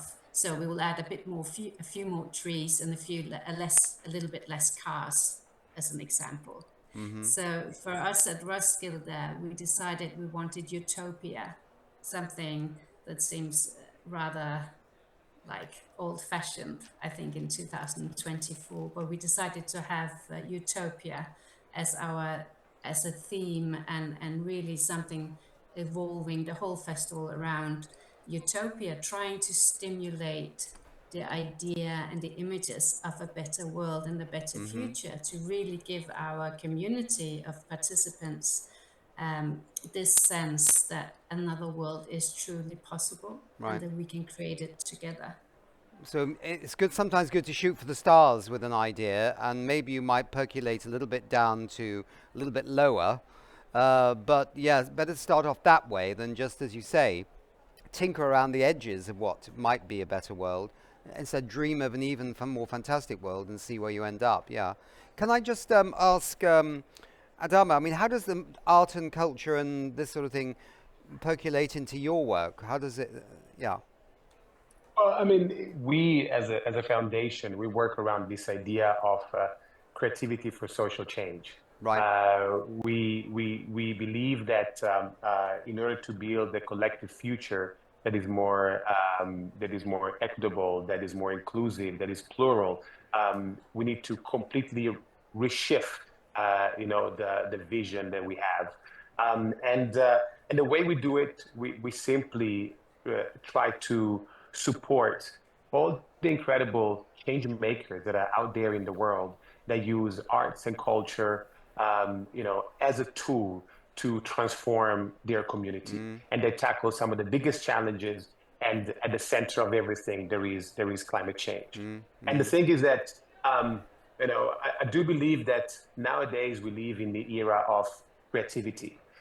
Everything now, the world is changing at a pace in which it's not about any more information, not about knowledge. It's about our capacity to be creative and to keep, and to be, critical thinker and creative doers and lifelong learners. And in order to do that, the arts and culture are those spaces in which this has happened since forever. And so basically what we do, we support those organizations that exist exactly in the nexus between arts and culture and social change. And they bring a completely different vision to how to solve problems. Yeah. It strikes me that there is a lot more art and culture around the areas of things like climate change, social change. I mean, I live in Berlin. There seem to be theatre things and arts happening on that, level more than I've seen before. But sometimes you find that the very mainstream art and culture is still not actually handling, the really big theatres, the really big stages are still a bit distant from some of these very big topics. They're still playing, Walt Disney theatre productions, or Andrew Lloyd Webber recycling that, or some old, British musical. I mean, the really big stages. So it seems it hasn't risen up that high. I don't know, Emma, do you get a sense that from your perspective that there is more understanding of the role of all these social and cultural, inputs in the arts to shape people's minds and thinking?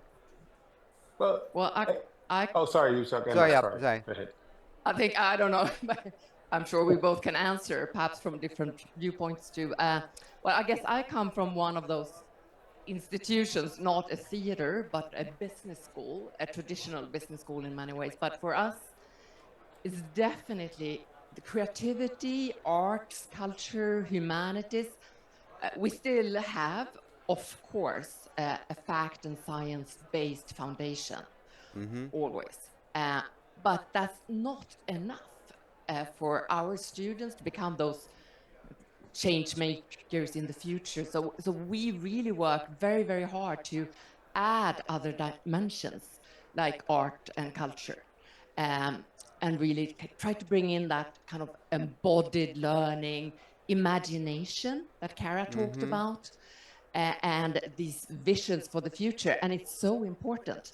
So although, I mean, I'm a firm believer in science and facts, wouldn't be a researcher otherwise, but it's not enough. We also need to bring in fiction, touch emotions, imagination. And we work a lot with that, adding dimensions to our science-based foundation. So Peter, you work in what we might call, I'll come to you in a moment, Kara.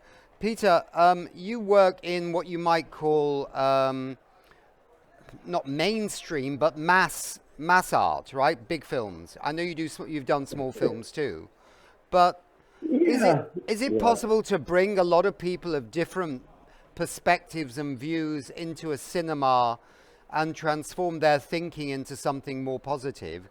I mean, what can film do for changing people from maybe lethargy or indifference or anger into people that actually want to act and be active in our societies? Well, I think it's already a progress among young people. I have two daughters. I'm blessed with two daughters. One is 15 and one is close to 30. But I think there are movies being made for younger kids where the topic of global warming and the change of our planet into a worse place, but it has to be done with caution. I have a 15-year-old girl, she's the youngest, and she's worried. She's being brought up in a world when she's in school, and through media, she's bombarded with the information that she's been brought up in a doomed world. Mm-hmm. This world is doomed, and she's got to be happy as long as she's alive, because in a couple of years she's going to die in a tsunami or an earthquake or something devastating caused by a human being. So she is more depressed about global warming than being engaged in it. Right. My 30-year-old is more engaged and actively engaged in the progress of doing something. She's an avid train rider. She doesn't have a car, and she is taking public transportation, and she's doing small things, and she's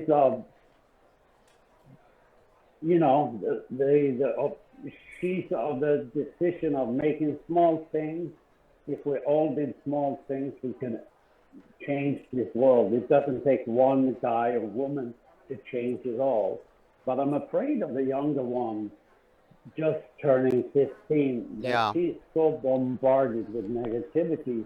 So her perspective of the world is kind of gloomy compared to the girl who grew up 18 years ago.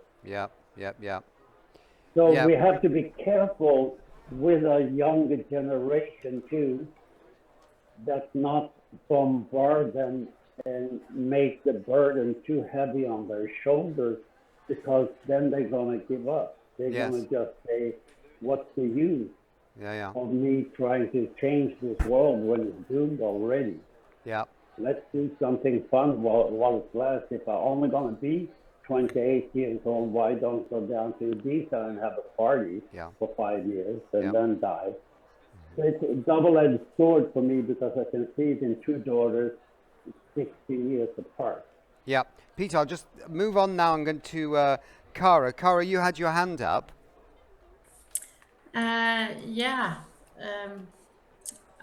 It was just to add on Emma's point about the need for imagination, because I feel if we can't imagine a better world, how are we going to create it? And maybe that actually also builds on Peter's point, because definitely creativity, art and culture can move our understanding of the challenges and the crisis, emergencies we're facing at the moment from our heads to something we can really feel in our bodies and understand in a different way.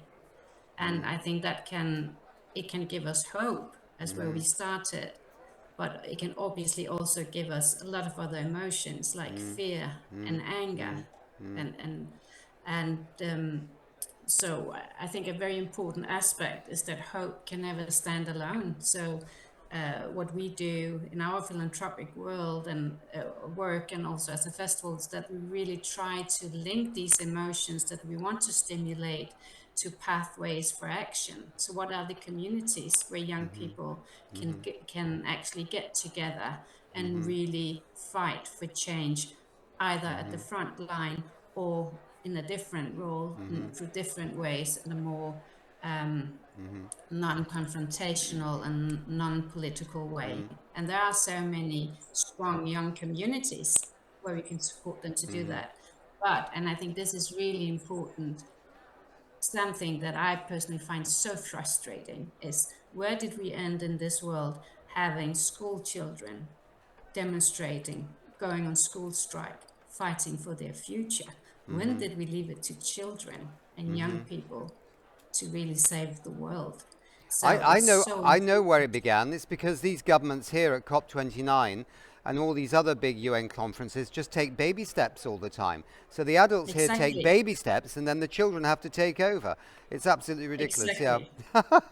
So I think so. The ambitions of our young people are really exceeding the ambitions of every decision maker on the planet. That's how it appears. And I think we, as cultural institutions, as philanthropic foundations, etc., we really need to stand behind them and not leave it to them to support, not leave it to them to fight for this change, but really also make sure that we use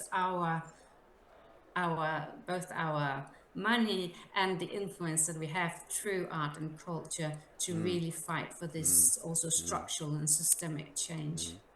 So my German girlfriend in Germany, she's quite a well-known pop singer, but she also from time to time gets money from the government.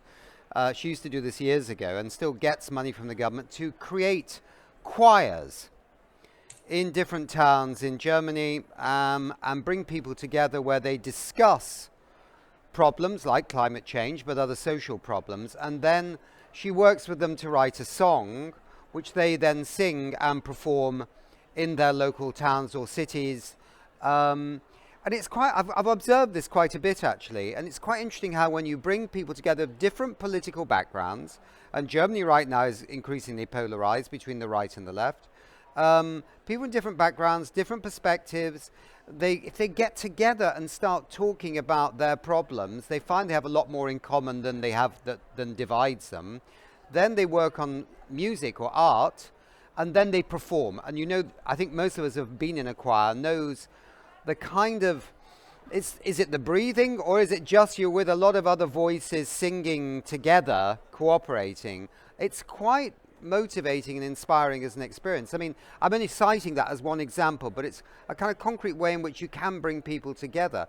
Are there other ways we can bring people together of different positions in ways that brings some kind of common cause? You know, Victor, I feel that you're touching upon like the key element here. The key element is that the fight for climate change, against climate change, had one particular problem, that for the vast majority, it is a fight that we conducted on the base of data.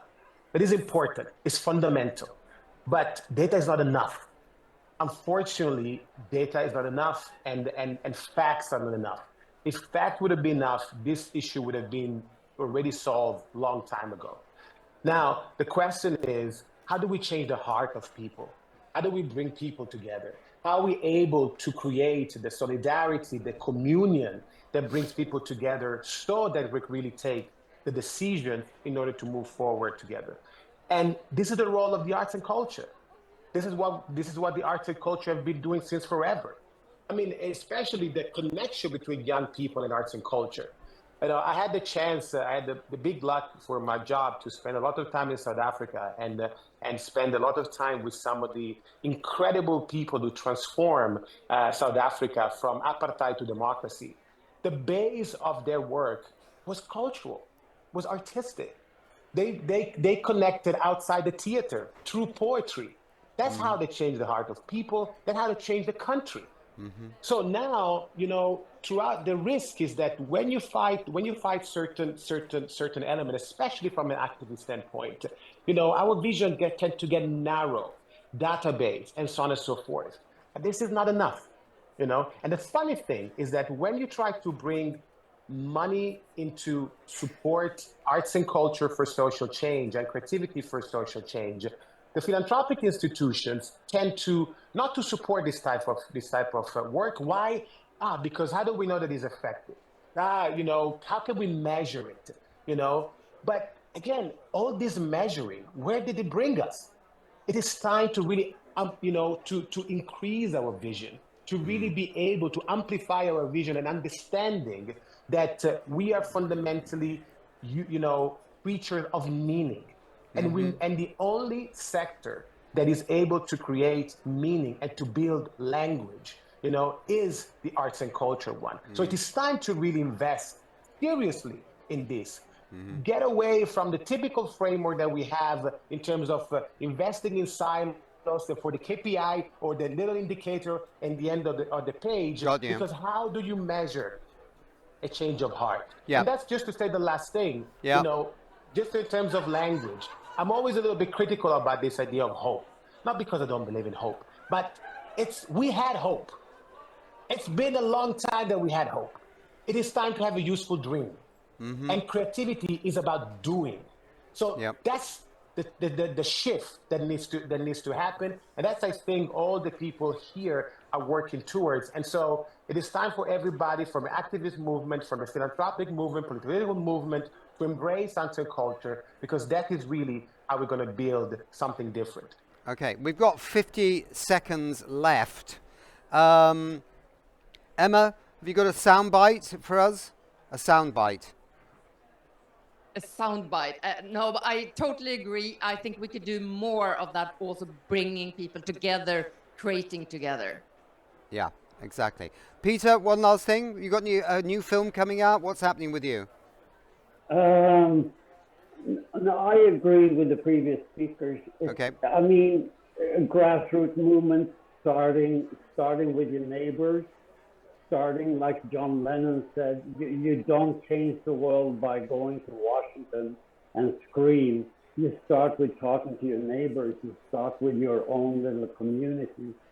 And we as people who has the possibility to stand in the front, we should just stand up and push this thing to urge art, poetry, and creativity to be on the front line, because I think that's what's missing today. Yeah. I think that's what's really missing. Good point. All right, thank you very much indeed. We have to end there. We have to move on to another show.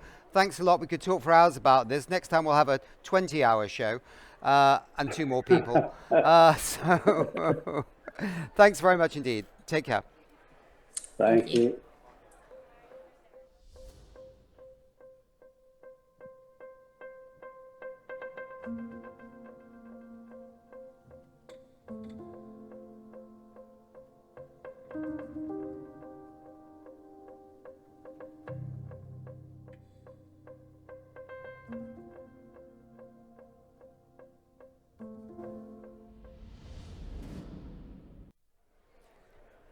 Climate resilience is about protecting the lives and livelihoods of people. And this is really important because already now, the people that are the least responsible for climate change are suffering the worst. Led by the UN climate change high-level champions under the UNFCCC Marrakesh Partnership for Global Climate Action, the Race to Resilience campaign aims to mobilize non-party stakeholders with the ambitious goal of increasing the resilience of 4 billion people by 2030. So that's 4 billion people. To achieve this, we need to keep adaptation and people at the forefront of the global climate action agenda. But how do we do this? We'll kick off this session by listening to a message from Johan Rockström, professor and director of the Potsdam Institute for Climate Impact, and he's also a Race to Resilience global ambassador. So let's hand it over to Johan Rockström. So welcome everybody. Thank you for this opportunity to address this important Race to Resilience gathering. Climate change, as we know, is not just an amplifier, it's a direct threat. On a planet that is already at 1.25 degrees Celsius of global mean surface temperature rise compared to pre-industrial times, climate change spares no one, exposing everyone across the world, but particularly vulnerability of lives and livelihoods across the entire world. The IPCC's latest report underscores the urgency. Climate impacts are universal, but 3 to 3.6 billion people live in hotspot regions of high vulnerability due to overlapping social challenges that reduce their resilience to the increasing threats they are exposed to, like extreme heat, droughts, and flooding. To halt this dangerous development, we must act on 3 fronts simultaneously. Firstly, we must stay on track to achieve zero emissions by the middle of this century. This is the race to zero. Remember, though, due to our inability to make progress in reducing emissions and the fact that the planet is losing resilience to buffer and dampen the impacts of global warming, we have reached a point of urgency. Temperatures are rising faster, and storms, heat waves, droughts, and floods are getting even more severe. And there is no longer a straight route to 1.5 degrees Celsius, which is a limit. Even if we phase out fossil fuels at record speed, we will inevitably face overshoot before we at best come to something close to 1.5 degrees Celsius by the end of this century. What we know for certain, though, is that overshoot will mean more severe shocks hitting citizens across the entire world. 6 of the 9 planetary boundaries, moreover, have already been breached, leaving Earth, our shared home, in a critical condition. All planetary boundaries, climate, biodiversity, the ocean, land, nutrient flows, fresh water, pollutants of various forms play a significant role in determining the stability of the planetary health. This means that the second action endeavor is to build Earth resilience. Currently, we're putting the biogeophysical Earth system at stake by breaching the boundaries across all the biosphere, which determines the buffering capacity of the planet. We need to transform back into the safe operating space for humanity within the planetary boundaries, also to have a safe climate future. This is Earth system resilience, a part of security for all of humankind. Finally, the third resilience challenge is that we know that climate impacts are part of a larger interconnected crisis. Climate change, biodiversity loss, pollution jointly harm both planet and human health. People themselves urgently need to become more resilient to threats of global change. Implications of this? It means that we have 3 lines. One is to reduce emissions by 7.5% per year to have any chance of a manageable climate future. Number 2, build Earth system resilience to come back within Earth's safe operating space of a resilient, healthy planet. And 3, build social ecological resilience in agriculture, cities, industries, and communities across the world. This is the triple race to resilience. This transformation requires a whole society approach to scale, replicate, and sustain resilience building efforts within the urgency required. Success lies in our ability to rise to the moment as a global collective. This means mobilizing communities, policymakers, business leaders, and scientists towards the same goal, to safeguard the health of our planet for the sake of human prosperity and equity. This is not a call to some utopian challenge. This is not fantasy. We have the institutions, we have the scalable solutions that are economically viable and can generate healthier, more resilient, and modern, sustainable societies. The Race to Resilience campaign represents a commitment to this vision, a future where all people live within a resilient and stable planet. Thank you. Well, thank you very much, George Rockström, for those important words. So, where are we right now on resilience? Let's find out and listen to a keynote from Maria Alejandra Aguilar, Race to Resilience campaign manager at the Climate Champions team. So, welcome, Maria, and you have the floor. Thank you very much for having us here today. And we don't have time to celebrate the Race to Resilience progress and the amazing work that our partners are leading. So as Professor Johan Rockström was mentioning, there is almost 4 billion people critically exposed to climate impacts. The climate crisis is here, is impacting everyone, everywhere. And this is the reason why the Race to Resilience campaign was created back in 2021 by the UN Climate Change High-Level Champions, to bring adaptation and resilience at the same level to net zero and mitigation, with the ambitious goal to mobilize non-party stakeholders. So a whole of society approach. We're talking about business, the private sector, cities, state, regions, civil society, to increase the resilience of 4 billion people by 2030. Now, as we are finalizing the third year of the campaign, the Race to Resilience continues to make important progress. We have now 41 partner initiatives, over 600 members implementing action across 164 countries. And this year alone, we welcome 7 new partner initiatives and 4 new regions through Regions Adapt. Among the regions, we have Pernambuco, Brazil, Andalusia in Spain, Assam in India, and Luga in Senegal. So it's really encouraging to see how our movement continues to grow. And collectively, these partners have reached a very important milestone this year by presenting action plans for protecting the lives and livelihoods of more than 2 billion people, those that are most vulnerable to the climate crisis.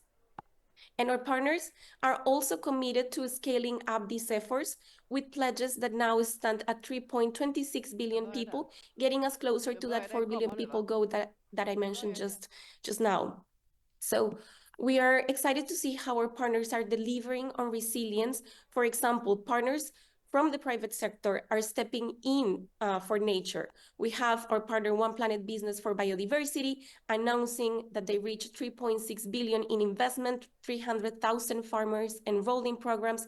We have Arise members investing in mangrove restoration in El Salvador, benefiting 180 families with restored ecosystems and protection against storms. And we have partners that are delivering on ocean and coastal community targets. You will hear later from the Ocean Risk Resilience Action Alliance, but they have invested already $45.5 million in innovative solutions, benefiting over 174,000 coastal community members in the Global South, of which 78,000 are women.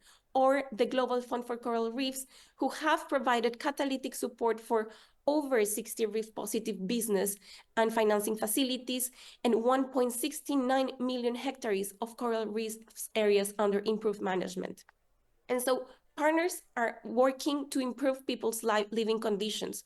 Take, for example, Build Change, delivering resilient housing for more than 1 billion people, and Sanitation Water for All, advocating to countries to incorporate water, sanitation, and hygiene as a core element to adaptation in national determined contributions. So from water and sanitation to infrastructure, nature, and finance, the Race to Resilience partners are leading the way to a more resilient and just future. And now, in today's panel discussion, you will get the chance to see the diversity of the Race to Resilience partners and their work and how they are championing people-centered action. So thank you very much again, and over to you, Katharina. Well, thank you very much indeed, Maria. This is truly inspiring. It really shows the importance of collaboration and leadership, and also, of course, diversity, and also using the non-party stakeholders in keeping adaptation and resilience at the core of the global climate action agenda. So here to talk more about this, I have 3 prominent guests. Wonderful to have you here in the studio, and we need to talk about how we can move faster together, right? So next to me here, I have Ariane Steinsmeier, Global Outreach Director, Ocean Risk Resilience Action Alliance. And next to Ariane, we have Amit Kumar Garg, Lead Strategy in Asia Pacific, Global Shield. Great to have both of you here. And last but not least, we have Efwe Nwakame Apia, Energy and Just Transition Coordinator, Green Africa Youth Organization. Long titles, important work you do. Wonderful to have you here. So the overarching question here, first I get to my questions, but I'd like for you to get some reflections of Maria's intervention here. What would you like to say, Ariane, to start off? Your reflections on what Maria talked about.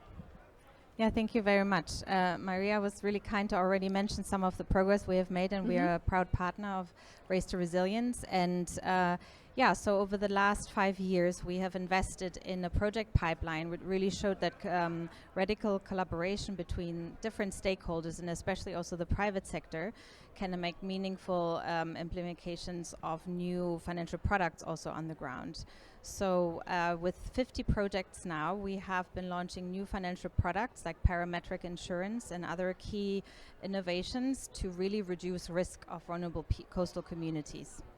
So that is one of the area we are doing, but we also want to not only show locally led solutions, but really also foster systematic change in terms of resilience, and therefore also building much larger scale financial products with some of our insurance and key banking partners as well. So I will leave it there and hand it off. Thank you, Amit. In terms of how is your initiative working on this topic, what could you share with us? Thanks. So, I like to pick something, from the keynote. And I think it connects really beautifully with the work, we just heard here. The challenge is too big. We all know it's too big to be solved by one person, one company, one initiative, one government. And I was also listening as the researchers was talking about. So how do you then address if it's too big, right? Then we do need a whole of society approach. That means different actors with different instruments need to all work together in some form. It's not always easy to work together at a very large, multilateral system. But we do need to make sure that our initiatives are complementary and they are going towards the same area. So from that perspective, like Global Shield against the climate risk, very briefly. For the viewers who do not know, it is a joint G7 and V20 initiative. G7. And V20, Vulnerable 20 Group initiative, was launched at 2022 COP. And Global Shield is primarily working with our country constituencies in leveraging what we call pre-arranged financing, a set of pre-arranged financing solutions, so that a set of finances are in advance arranged to be able to quickly deploy them. So, some we heard, for example, insurances, a certain type of insurance contracts are such where you already arrange them, so you can just, if when you need the money, money becomes available. And that also reflects a little bit of the complementary or whole of society approach, because we are talking about leverage here. It's like $1 leveraging additional money in terms of risk capital. And the money does not always have to come from, say, taxpayer. It also comes from the private sector. And I'm sure we'll have a chance to learn a little bit more into the implementation. Global Shield in the first 2 years, it's now, let's say, in the third year.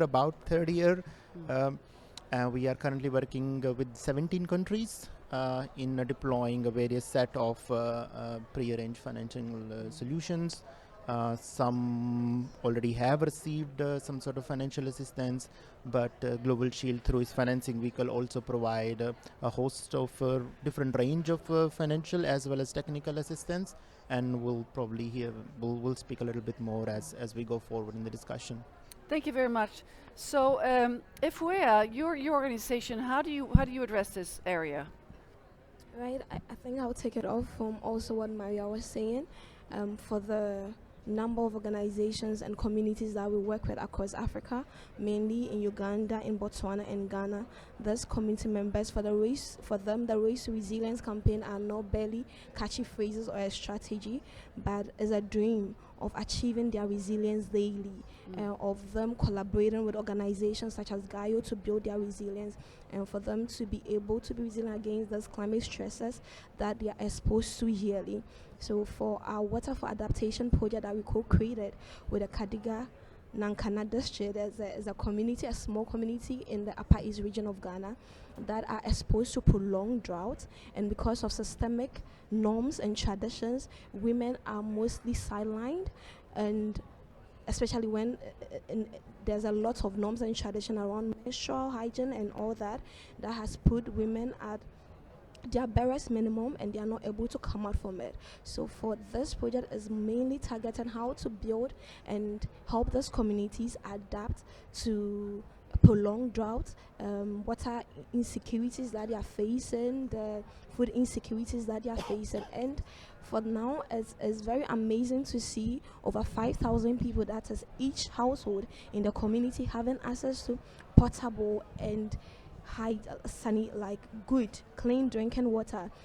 As of they walking for 5 kilometers or even more to just go and get water, this initiative has given them water for each member in their community. They have access to potable drinking water.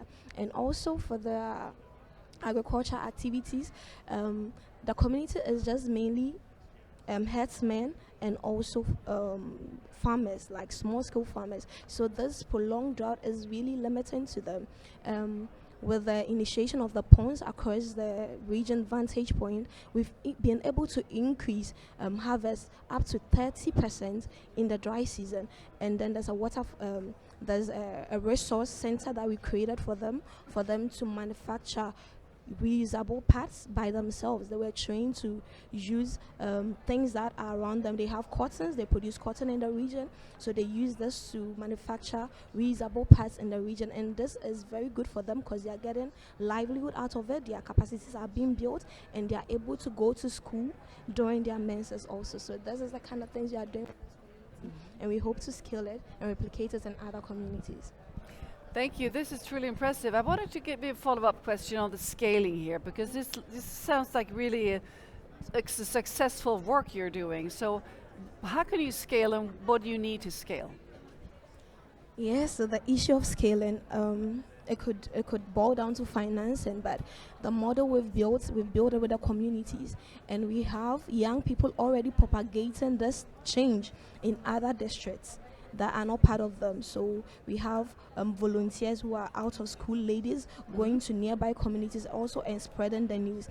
And what is impressive about this is that we have a community, or they are deep rooted in patriarchal systems, and those norms have to even be broken before we are able to penetrate and let them understand what we are trying to do. So those young people are already going to the communities and breaking those norms to lay a fertile ground for even to scale to those communities. And because we are using things around them, we are using resources around them, and this is co-created with them, they own it, they are able to use the things around them we don't need to go and import resources. That would be very stressful for them and be cost intensive. So those mechanisms have been in place, and we've trained them on soft skills as well, like marketing, how to brand their product, how to sell them. So they are getting incomes and they are reinvesting it into the project to keep it and to scale to other regions as well. Yes. Well, thank you very much indeed. So Amit, from your perspective of Global Shield, what do you need to become even bigger and stronger? I mean, and you're facilitating the resilience of other organizations, of course, with how you work, but how can you become even more a power player here? I think, how can we become more stronger? I think it boils down to, maybe question would be, how can we, going back to the question, how can we enlarge the scale of our impact? The scaling, yes, of course. Scaling is stronger in my world, yes. So I think it's, well, similar to, it does come down to financing a lot, but there is, I mean, you know, it's, of course, it's the next challenge, but before even that, we do have the challenge in ensuring that there are systems in place. And that is what, with the vision that Global Shield actually was set up, you know, as a multi-party initiative, that we are trying to move the systems concerning disaster risk financing in the country, move them from a more projectized approach, if I may use the word, to a bit more institutionalized approach. So, and that we hope will make the way towards scale. And in practice, how it works is, for example, say, the initiatives concerning disaster risk finance traditionally has been somewhat more scattered, and they largely has been more focusing on responding. But now we are looking at instruments that are already working in what we call pre-arranged, or a different version you will hear, pre-position, pre-arrange, and so forth. So what that allows is working with our government counterparts, including also other non-government national stakeholders.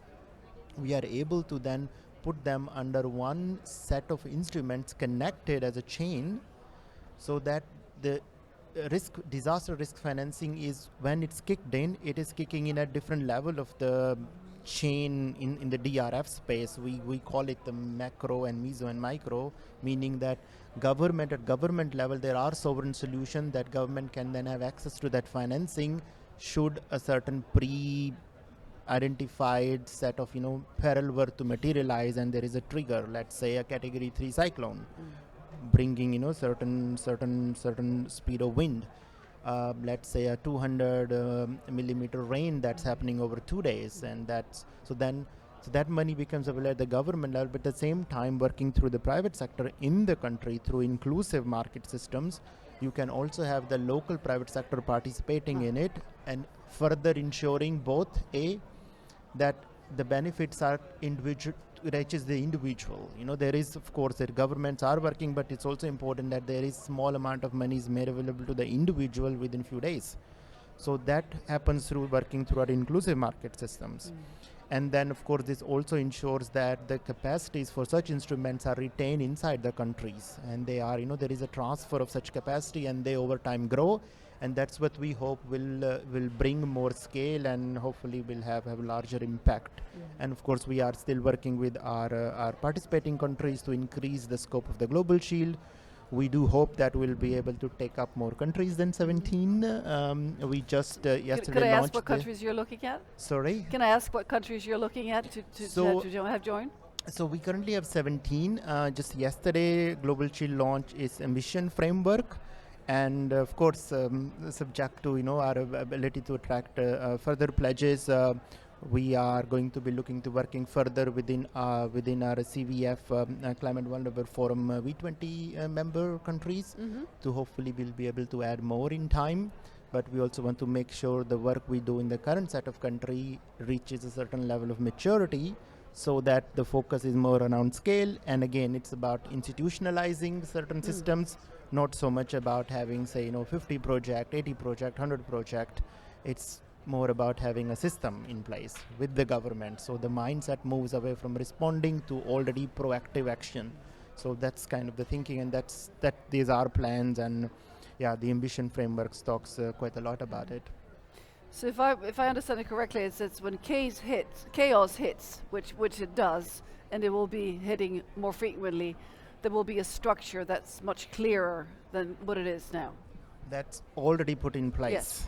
So then, at least for that part, of course, the impact of any disaster is difficult to really predict. There are enough studies, but it's never going to be enough. That's the hard, unfortunate reality. But there is still something you can do. It's always better to be a bit more prepared, not through other measures, such as there is a lot of work happening in disaster risk management, risk reduction, training, capacities. But in the end, we always little bit hit the block when it comes to financing. And many times, especially climate vulnerable countries, just don't have the fiscal space to then quickly draw out of their fiscal budgets. So what we see in a number of countries, on our portfolio countries, that what an individual end up doing is they end up go into what we otherwise call a negative coping strategy. They will sell assets, they will draw from their pension funds, kind of start to add different type of risk. So create problems down the road. Exactly. But if you have already taken a proactive action, then there is already money available that's going to come with an if, of course, right? That there is a contractual arrangement. So that's the approach and the methods. There are a number of instruments around that space in the financial system. So that's what we are working with our government counterparts to institutionalize them into national disaster risk planning and policy efforts. Thank you very much, Amit. So, Ariane, from your perspective, what challenges do you need to overcome in order to scale and pick up the pace?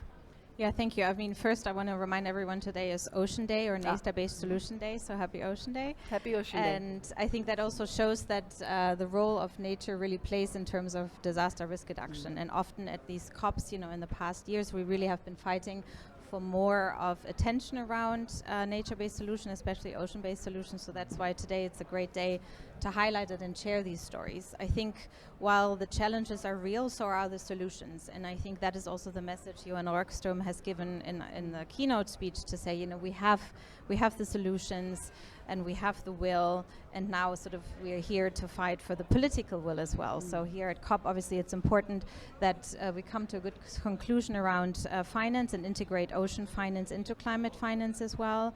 I think it's important that we overcome the challenge of how sort of global political policies are then translated in national policies. That's why also we have been putting forward for this COP a paper around unlocking these ocean-based financial solutions and really integrating nature-based solutions and especially ocean-based solutions in NDC. So that, I think, is one of the things we're looking forward to increase, and have seen here quite good progress in the COP with some of the countries announcing it. And then in terms, you already pictured some of the realities on the ground, like how do you then integrate it into disaster risk planning, but also, I mentioned NDCs, but coming from the Biodiversity COP, it's really highlighting therefore also the synergies with the with biodiversity and some of the targets around 30 by 30 and putting that into the national biodiversity plans. I think on the local level, we have seen that collaboration, especially also with other sectors, has been really powerful, as I mentioned, to not only now pilot these new insurance or risk reductions tools, but now you mentioned also the scaling piece. It's really important to see sort of what is there for the national and the local circumstances, and then now we are testing out on how we are scaling some of these solutions in different regions, and that has been really powerful as well. I think in terms of these challenges, as I mentioned, really it's important for us to make sure that we are fostering further these collaborations, and one of the things we're looking forward to in the next 6 months when we look forward to the UN Ocean Conference is really also working with our private sector and banking partners to see how some of the shifts in their investments can go towards the regenerative and sustainable blue economy. And I think Aura, together with its partners from the ground up to top down, has shown that investing into ocean, it's basically our insurance policy, is really not only a possibility, but it's an investable proposition. And I think that's why we're really looking forward to the next 6 months to make more, bring more attention to the investable propositions and celebrate that at UNOC. And then obviously Brazil has been quite keen to put forward ocean into their COP. And so that's where we're really looking forward to the next 12 months to make them count.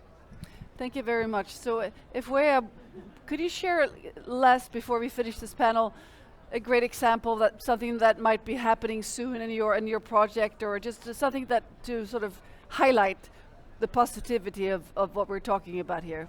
I'll let you give you the final word here. Yeah, sure. The project is also training young females and building their capacity, and we are excited to say that we brought 2 of those females trained to be part of the country negotiators, and we are excited about what they are going to do back home, because we are integrating them into NAPS processes, into the NDC processes, and we want them to reflect their challenges in there and make sure that those NDCs and the NAPS that we are going to develop are able to solve the challenges that the communities are facing. And on replication and scaling, we are excited to expand our scope into new regions, into new communities, and also help them build their resilience as well. So mainly on skill building and replication. Yeah. Excellent. Well, thank you so much for joining us in this panel, and it'll be exciting to follow your work. And let's move on to the next session here, but we have so much hope in your solutions and your work. Thank you, all of you, and also, of course, the Race to Resilience and Johan Rockström for his speech here. And if you want even more people to watch this important session, you could just share it with your followers. It's all available on wedon'thavetime.org, and you can reshare the clips here from your interventions here, because remember, together we do move faster. Thank you. And let's Thank move you so on. much. Thank you.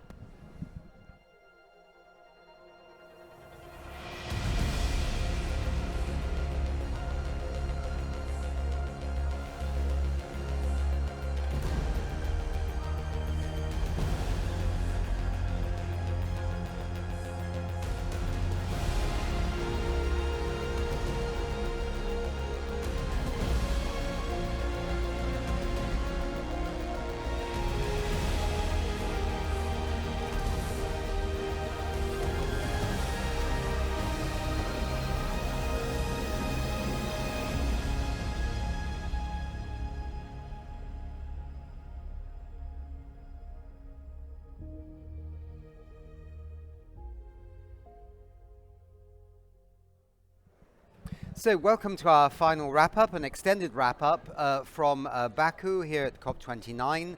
Here We Do Have Time in our climate hub. Yeah. Well, we had so many great guests here, and we're not done yet because we have two more fantastic people waiting here to join with their voices. We have had scientists, we've had climate advocates from the youth movement, we've had politicians, decision makers, etc. So it's been fantastic 2 weeks to be broadcasting here from Baku. Absolutely. Yeah, absolutely. We had some artists as well before, so that's good too.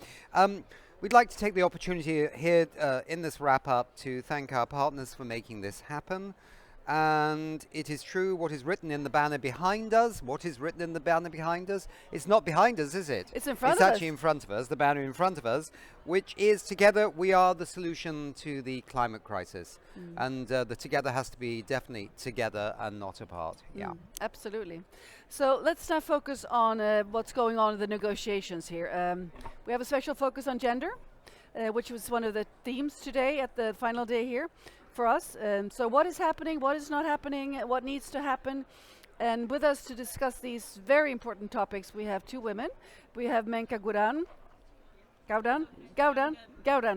Program Director at the Asian Pacific Resource and Research Center for Women. And Amelia Nairoba, Ministry of Women, Children and Social Protection, Fiji. Terrific to have both of you here. So Menka, you are a feminist researcher, human rights activist, and development program specialist from Fiji. So what are your reflections from the COP so far? My reflections from COP so far is, well, I think we still have a long way to go when it comes to including gender in the way that we would like to as gender people and as feminists at COP. We still need to have the language around intersectionality in our conversations like health. We also still need to have sexual and reproductive health and rights. We still need to integrate what we have in terms of other commitments like the Generation Equality Forum, etc., into the language we have here in the UNFCCC space. So there still needs to be synergies around what is happening in the what we call the mainstream gender space, be it the Commission on the Status of Women or be it within the Beijing Platform for Action conversations that are also happening right now. So that synergy needs to come. So we are not all there in terms of the language and text when it comes to gender. We are all not there when it comes to being diverse and inclusive in the adaptation conversations as well. Well, thank you very much, Menka. Amelia, what are your thoughts? Yeah, thank you. Basically for us at the Department for Women, we're grateful to be here as a national women's machinery, basically to understand what actually happens at this climate global space, and having not only having the language but also having our climate change division officers together with us. We get to know what are the gender intersectionalities. If you're not in the room, they're able to have the gender perspective. So that's really important of where we're coming from in terms of having our institutional capacity development for all government officials in whatever space that they are in. They're able to have the gender lenses to be able to identify what are the intersectionalities, identify the needs and concerns of women and girls on the ground. Even if you're not in the room, they're able to identify those languages around it as well. So we'll be able to, provide that policy advice, the right interventions that needs to happen in terms of addressing the challenges and the impacts of women and girls when it comes to climate change and disaster. Thank you. Thank you, Amelia. Question to both of you. We know that women and youth and children are the ones that are hit the hardest when it comes to climate change already, and it's just going to get worse. So what would you primarily want to focus on? Where do we need to be laser sharp to make this not be such a big difference when it comes to who's hit the hardest? Menka. This is where intersectionality and the discourse on intersectionality is important within the climate conversation. to recognize women, children, young people, and then the other identities that these groups hold as well. So you can be a woman, but you can also be an indigenous person. You can be a woman, you can also be a woman with disability. You can be a woman, you can be a young woman or an older woman. And the way you experience climate change as a person depends on these different identities that you have. And that is why the push to have intersectionality included in adaptation language, in the Lima work program, within the gender action plan conversations, and in the global goal for adaptation, those things are hence important. And like you said, the disproportionate experience of women and young people and children is, the greatest in some of the ground zones that we have.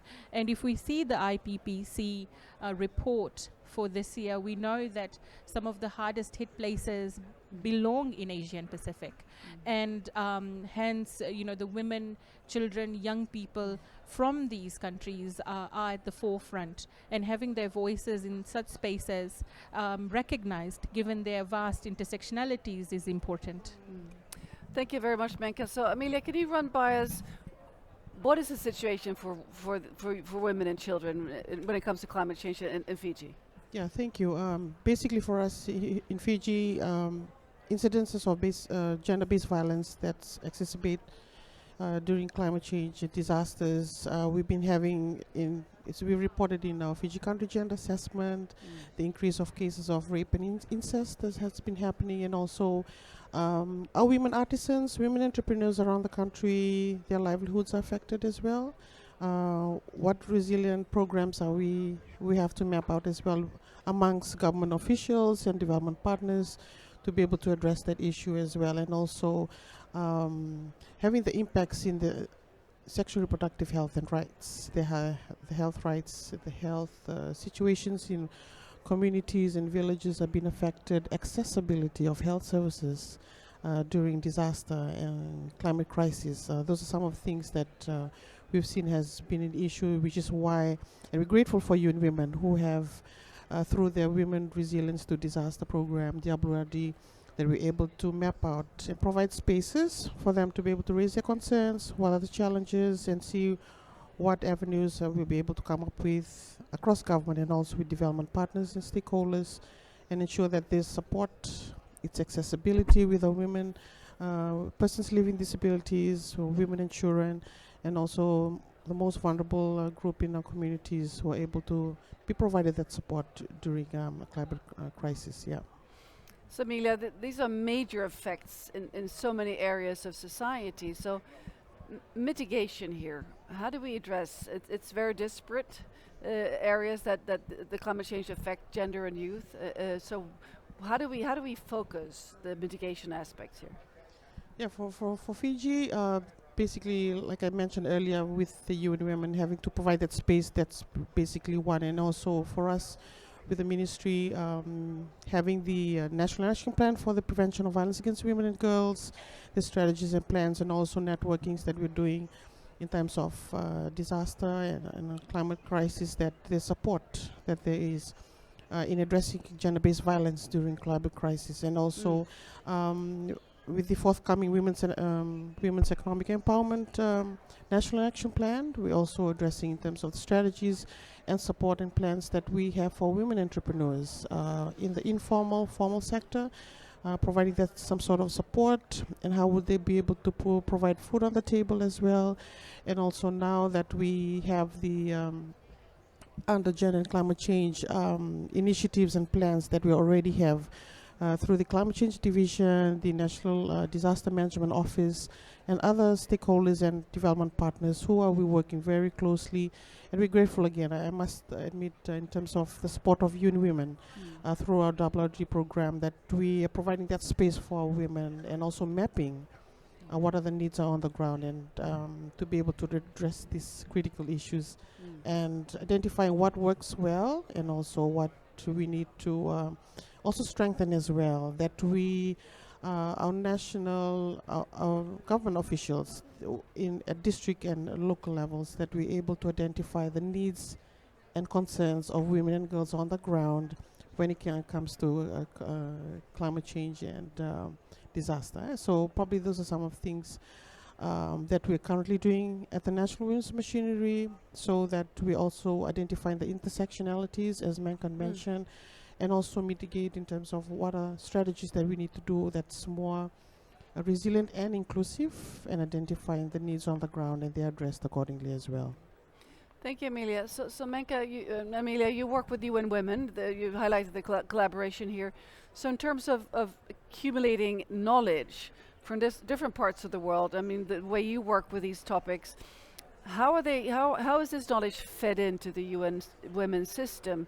Because there is a lot of learnings to be done from the work that is being done in different areas in different countries, correct? Yeah. So how is this sharing of, if I might say, success stories? How do you share these findings and these learnings? So for us at the Asian Pacific Resource and Research Center for Women, we do collaborate with the UN Women's Asia Pacific office, and also beyond in the global space as well. So some of these stories come in the form of statements that we have made in various intergovernmental spaces. The others come in the form of call to actions from various multi-stakeholder dialogues that we have hosted.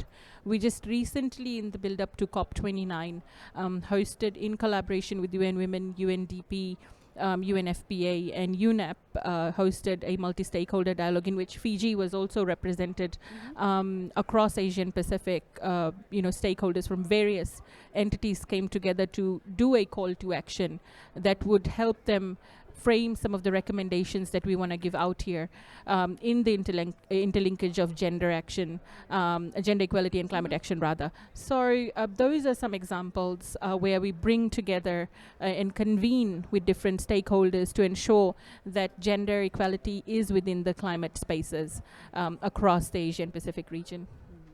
Well, thank you very much indeed, Amelia, and thank you, Amelia and Menka, for your brilliant work here, and truly inspiring to hear what you're doing in this field. Thank you very much for joining us. Thank you. So, how can these effects be mitigated even more? And we're going to talk about this even more in the next session. Yeah. Thank you very much for joining us. Historic, record-breaking drought. Record-breaking temperature. 116 degrees. 130 degrees. 140 degrees. Do I hear 145 degrees? Now researchers say there may be a new way to inform the public. The program was particularly effective at changing the views of politically conservative parents.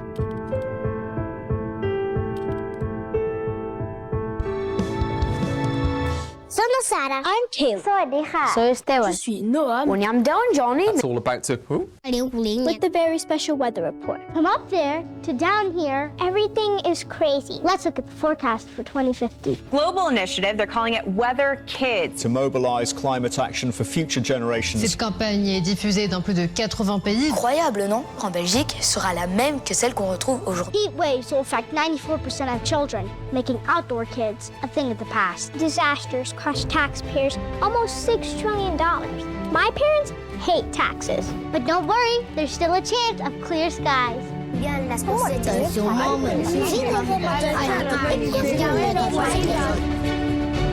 With a special forecast just like this, it's looking ahead to what our planet might look like in the year 2050. I made the pledge today, and I encourage our viewers to do the same. For my daughter Charlotte, thinking about what action we need to take to protect the planet, she says to me, Mummy, is the planet going to be okay? And I want to say to her, yes. So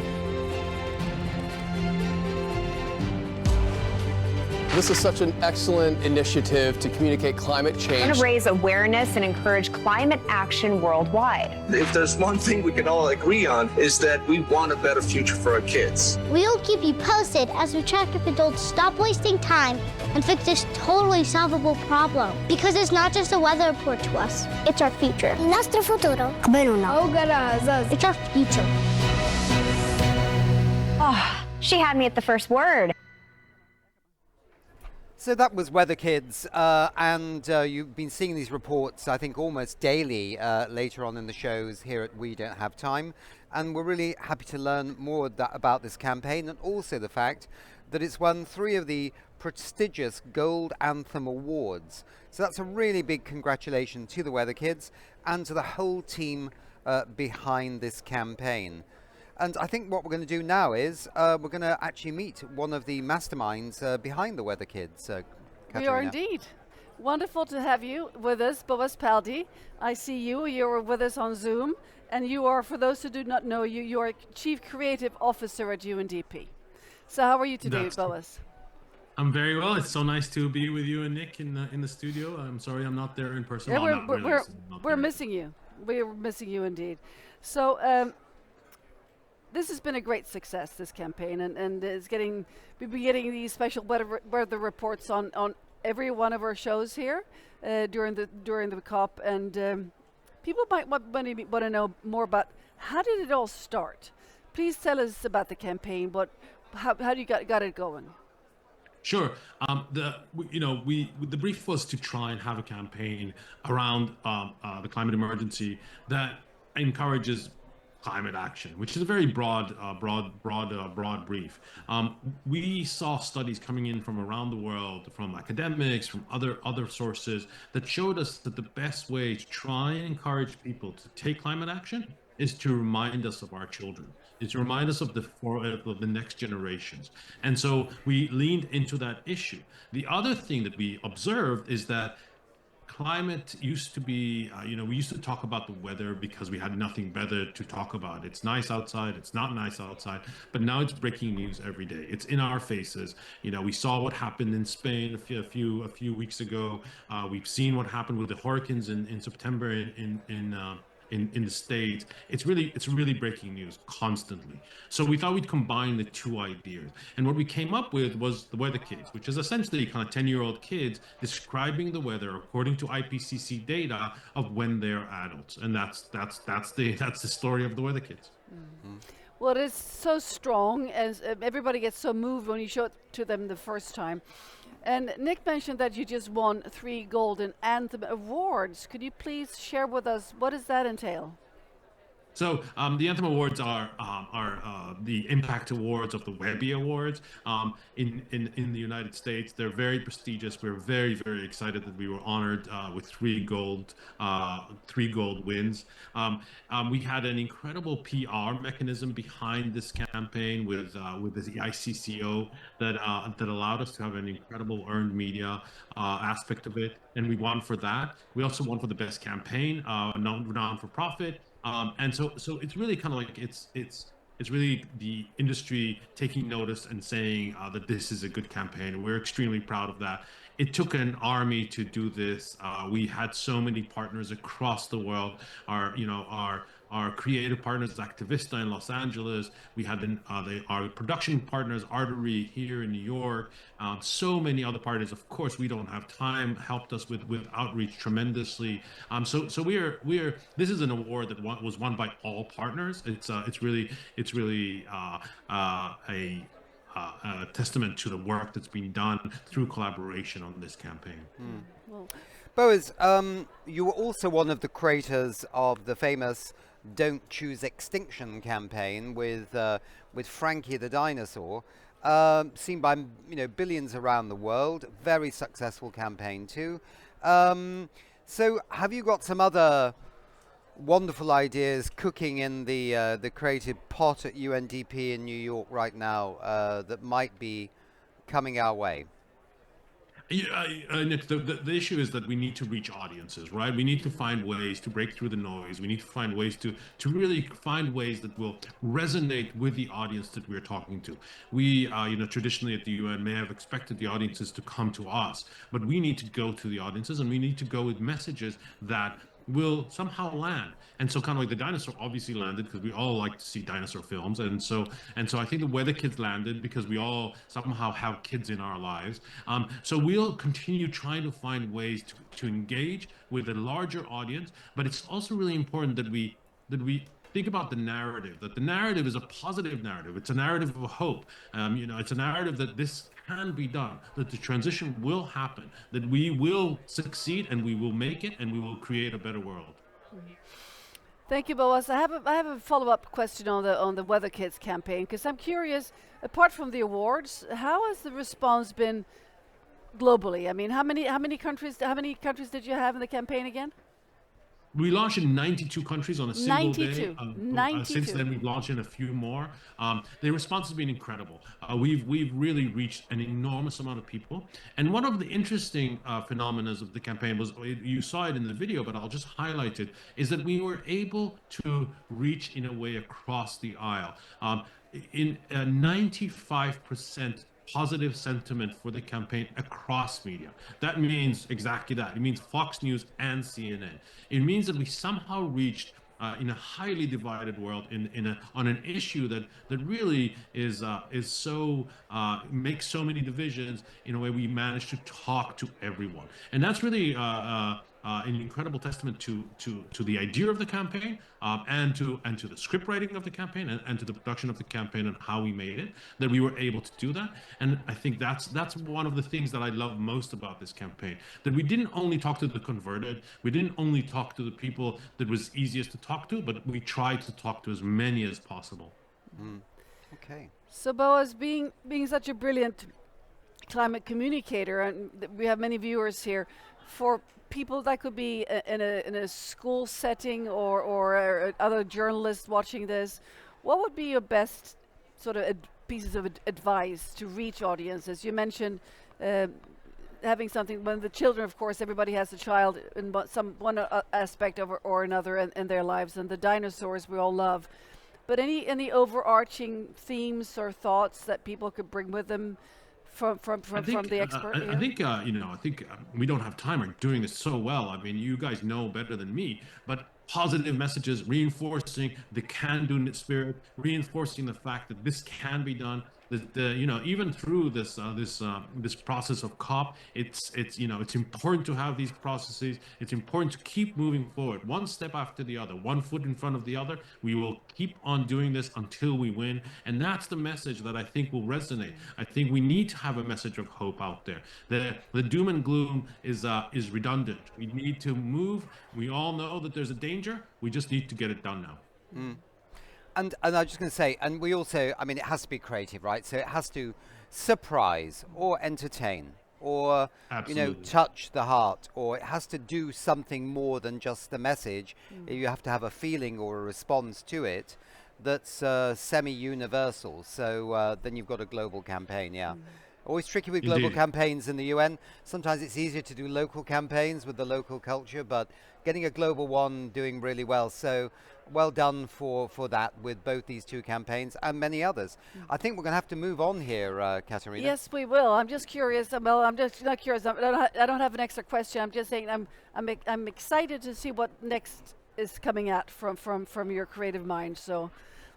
Fantastic. Thank you so much for having me, and good luck with everything going on there. Thank you so much, Boaz. Thanks, Boaz. Thank you.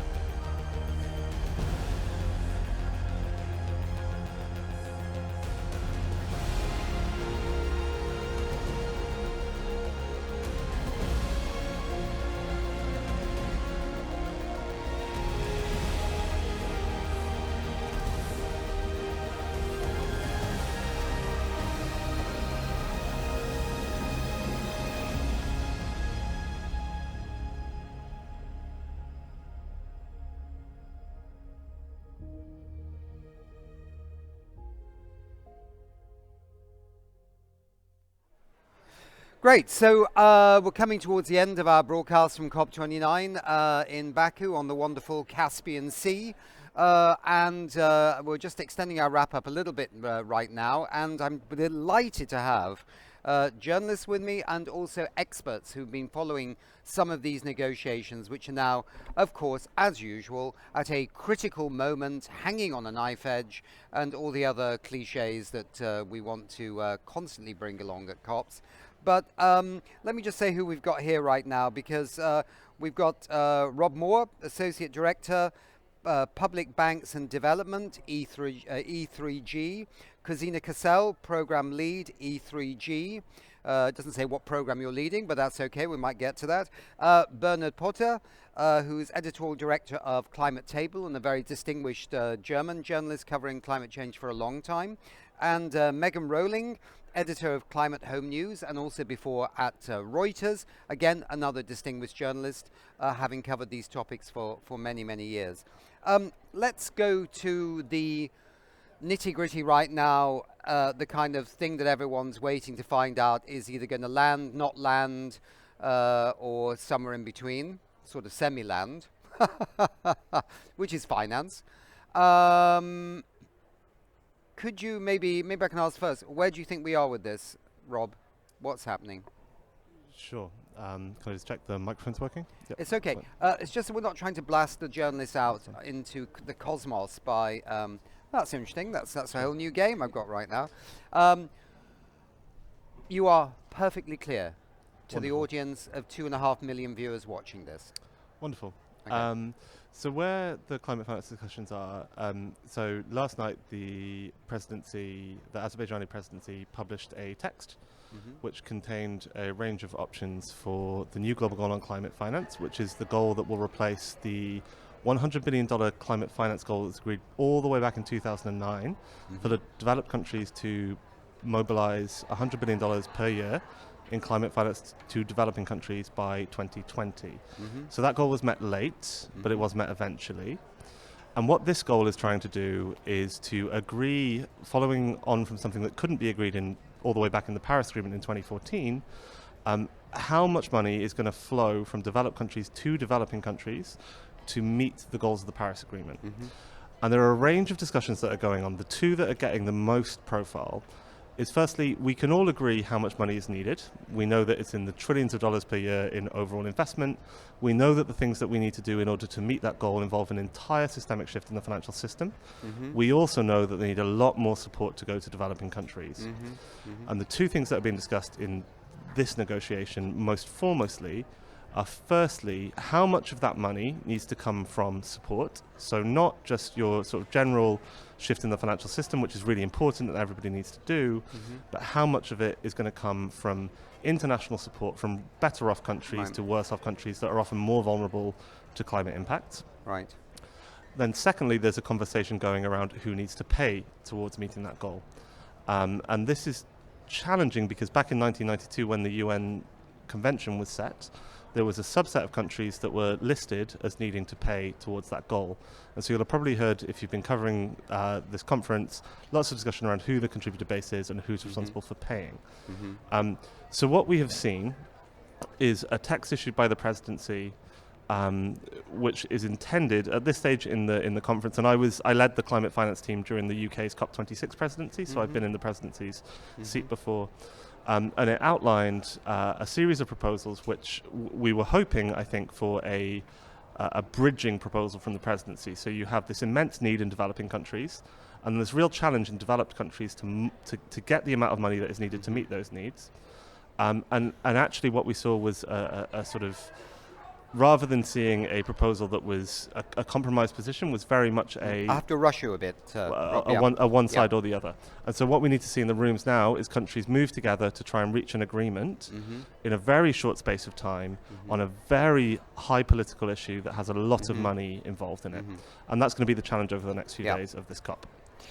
So, are you following finance, or you're following something else, Kozina? So I'm following... The entire COP. I'm program lead for climate diplomacy. Do you think the language is a bit unfortunate, that some have to pay others, you know, because people go, well, this moment we don't have much money at home, whereas actually some people would argue that actually it's not charity, right? It's actually that we need to, every country on board to actually deal with climate change, and some of the developing countries need support to move further and faster, and we won't solve climate change unless they can do that, right? And some would also go to the further edge and say, well, actually, the developed world has piled up a lot of climate debts by burning fossil fuels, damaging the developing world, and they need to be supported with dealing with that as well. So is language very explosive here between the different groups? Do you think language is important in these discussions?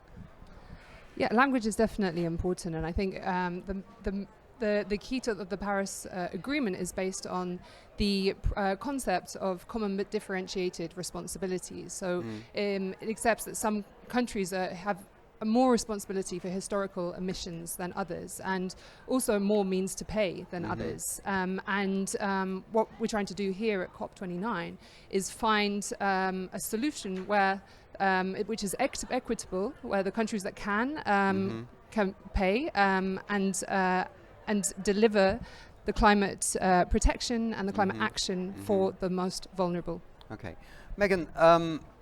We've all been around this process for a long time, some of us even longer than COP26 in Glasgow, can you believe? And I see before this COP, there was an attempt by the European Union to bring in some of the bigger, rapidly developing economies like China to actually also step up to the mark with payments. And I saw something just the other day that seemed to say that China had now exceeded the historical emissions of the EU. But this process, as you rightly point out, there's still this old-fashioned language about how you divide up the world. It's a world from 20-odd years ago, 30-odd years ago. We don't seem to be able to break that in terms of these debates on finance.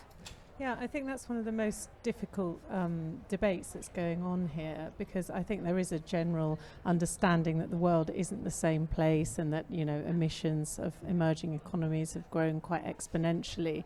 But on the other hand, there is a historical responsibility for which countries have caused climate change and grown their economies as a result of burning fossil fuels. And so I think it's a very delicate discussion around how do you acknowledge that the modern world, the one we're living in today, has moved on, and, you know, the emissions of large developing economies are growing fast, but on the other hand, you don't forget that historically the industrialized countries do bear the biggest burden for heating up the planet. So in terms of language that we were just referring to, it's how do you find a way of expressing that in the text that isn't going to upset different parties here. And so you mentioned China.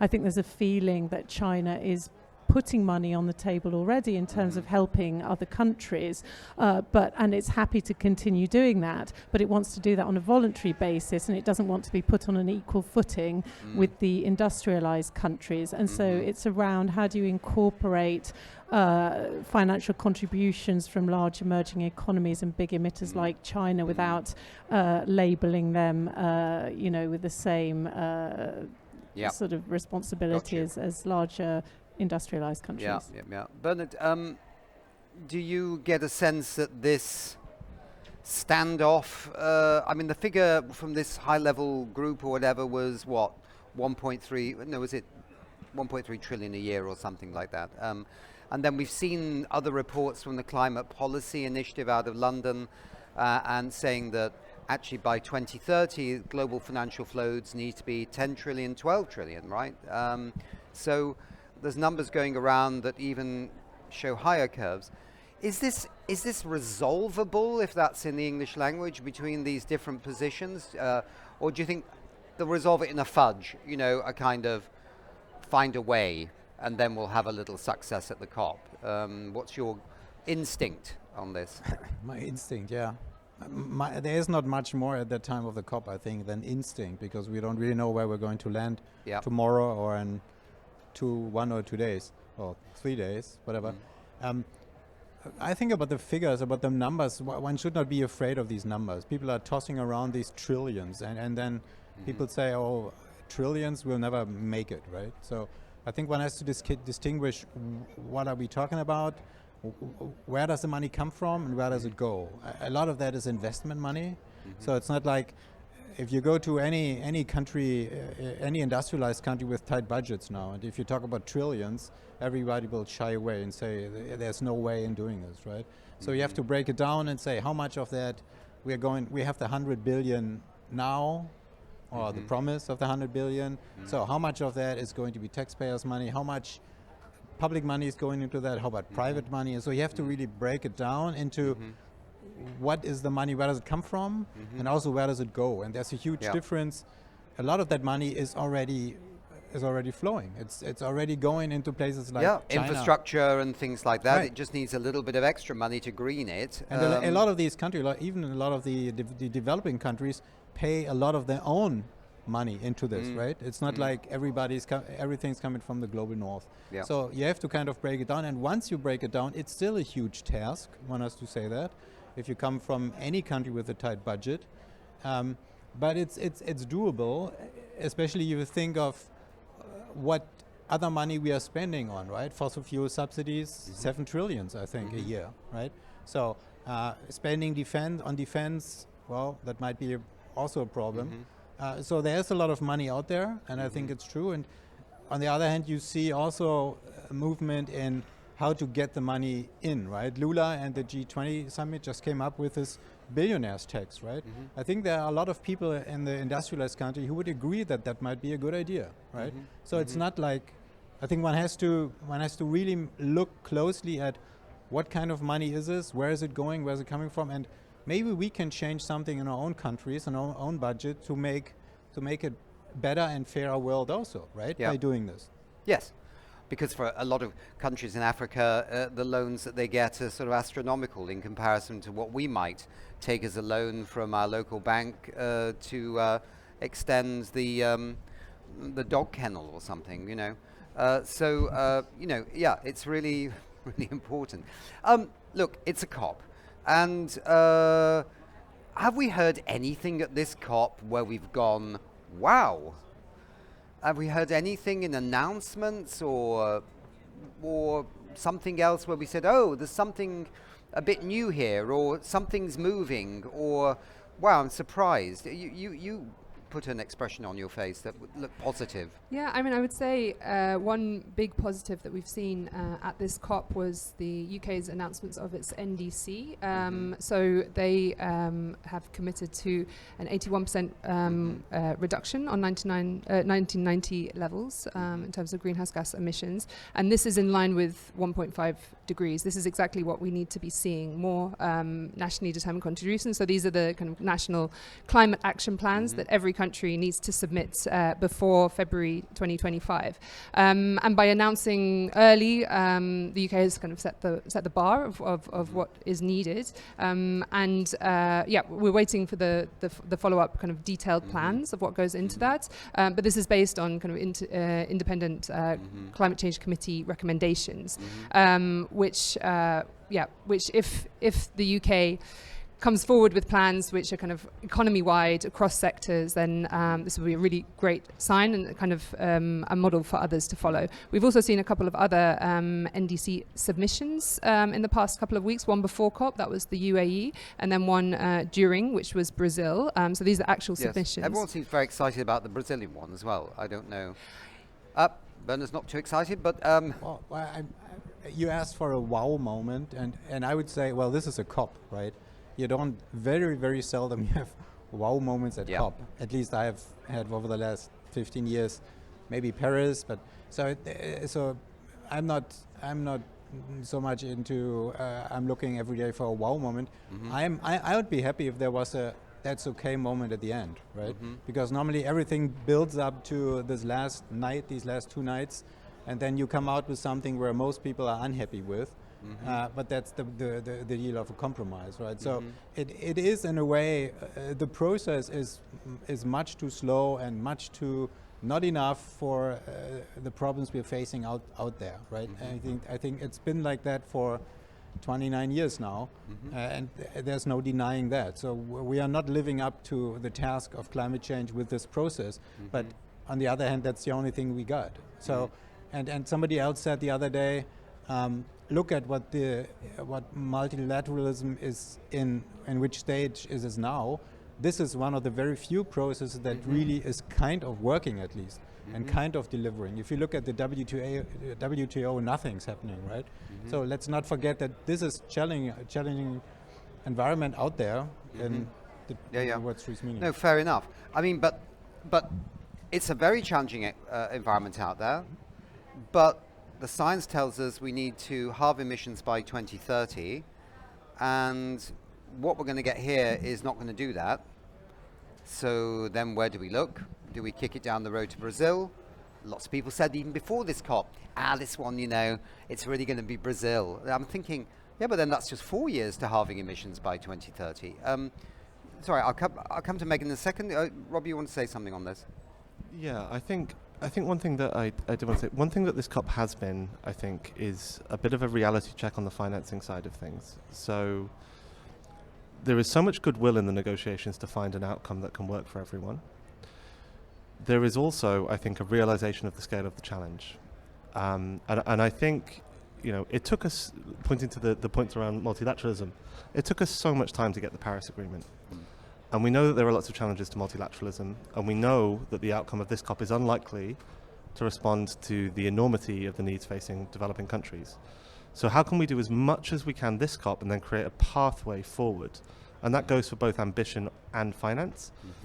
And I don't think that's necessarily a fudge. I think it could be construed as a fudge, but it's an acknowledgement that we're not where we need to be. And so how do we create a pathway to where we need to be? And not in a woolly way, not in a way that is, often used by bureaucrats and diplomats, but really, how do we create a pathway to where we need to get to? And I think we're going to need to enter the last few days of these discussions with that in mind. So how do we hand over to Brazil at least a platform that it can take forward, that it can accelerate, so we don't lose 4 years. Maybe we don't get as much this year as we need to, but we really accelerate, and we see it as a wake-up call for those that are able to. Okay, Megan? Yeah, exactly. It's a process that builds every year on what happened in the years before and is incremental in taking forward the progress. And the importance of the finance at this COP is that it will provide more momentum and incentives for ambition in the national climate plans that are supposed to be landing next year. But looking even beyond Belém, experts say that this next round of national climate plans, that won't add up either. Most likely to the level, the 45% reduction in emissions that we need to see by 2030 to have a chance of keeping warming to 1.5 degrees Celsius. But you don't give up, right? You don't get to Belém and say, oh, well, it looks like we're not going to have enough emissions cuts by 2030, so we just abandon the whole thing. The Paris Agreement was done in such a way that there's always a next step and you can build on what's happened before. And, it may seem crazy to people on the outside that we come here every year and we keep having these discussions and it always seems like it's never enough. But when people talk to me in that way, I say to them, well, you can't just look at it that way. You have to ask yourself, what would the world be like if we didn't have this process? We would be looking at global warming of much higher amounts, and damage that would be coming from that would be much bigger. I accept that point, but I think there has to be something added to this. I don't want to take away from the COP, but I feel maybe... So Mark Watts of the C40 Cities Network was on our show, and I asked him a little bit about this, and he said what the cities want is that every year, governments come every year and say what they did in terms of cutting emissions, supplying finance and building resilience in the last 12 months, and what their business plan, you might say, is for the next 12 months.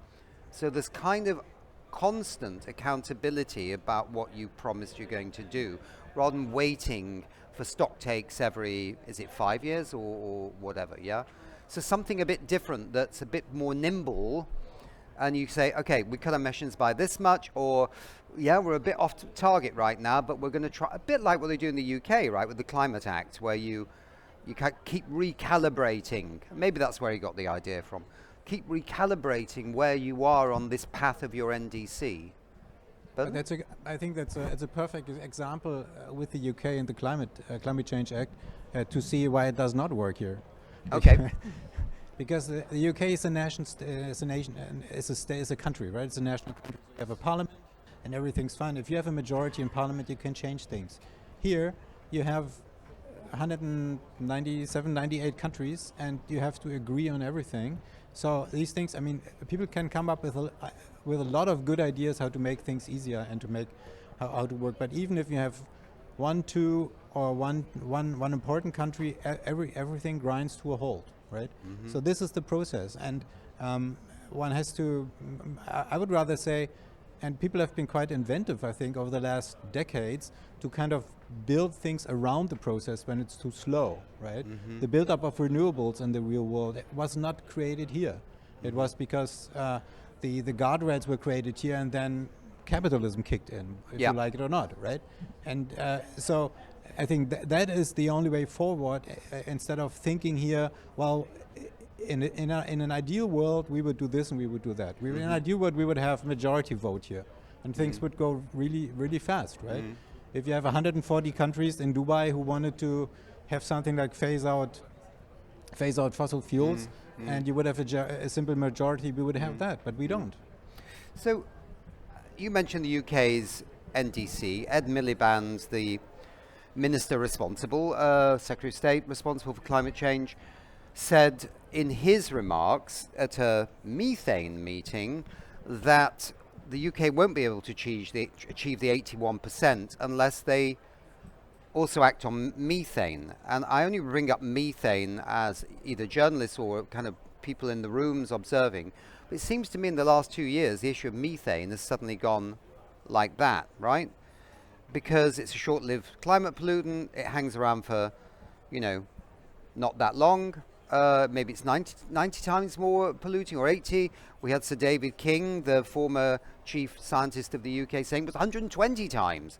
I mean, whatever is big in terms of heating.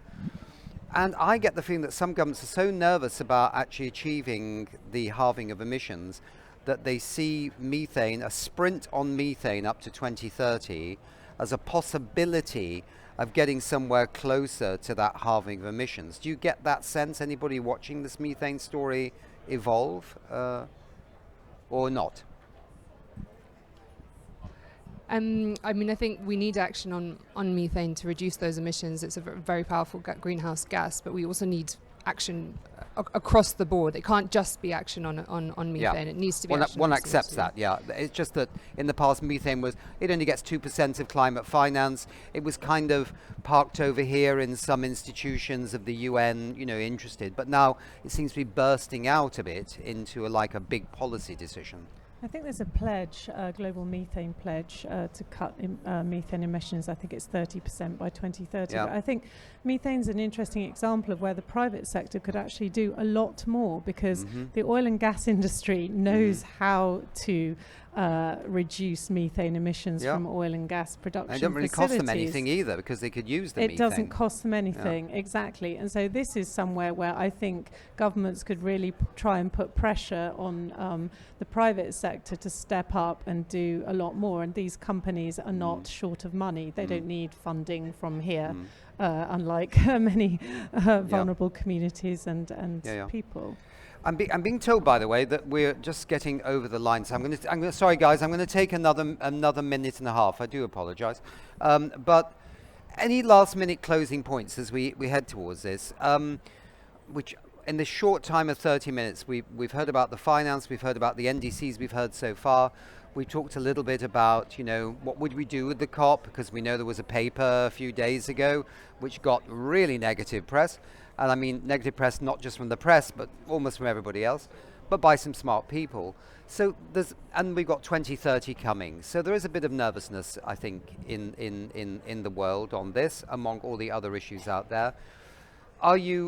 Anybody here optimistic we're going to hit our targets? Anybody think we will? Which targets? The 2030 targets? 2030 and 2050.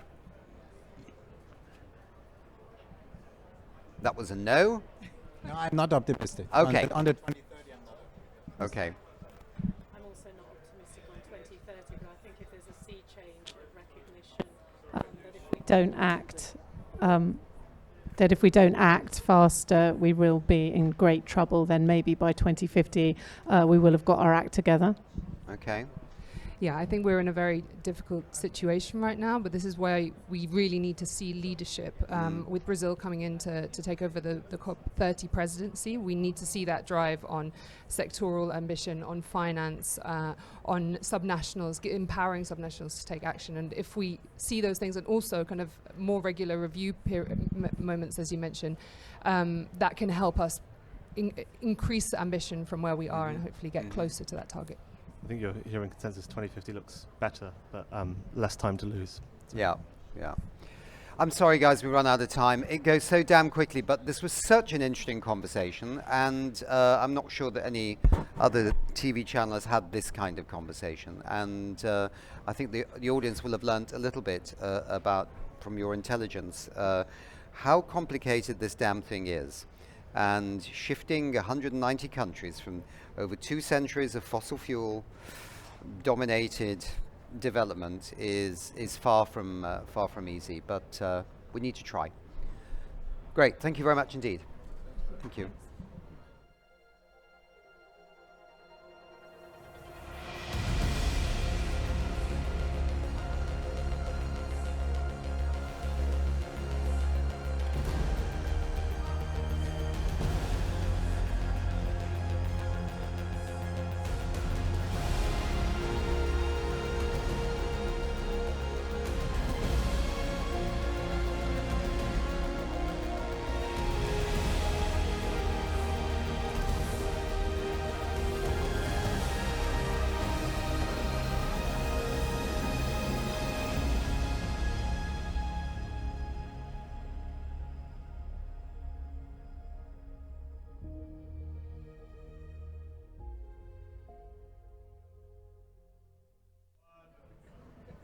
Now it's our great pleasure to welcome to the studio Pippa Heylings, Member of Parliament, UK House of Commons. Yeah. Great to have you with us, Pippa. Thank you very much. It's wonderful to be here. Yeah, super. Very nice to you, Pippa. So, Pippa, we're just wrapping up the show now, and maybe this is something that we can, in a sense, look forward to, that you're going to be informing us about and informing the audience. You're working on a climate and nature bill, is that correct? And what is this about, and what does it stand to achieve? Well, really it's about bringing hope. So in the UK, there was groundbreaking progress with the Climate Change Act that we've heard about in 2008. And that's been used as an example all around the world.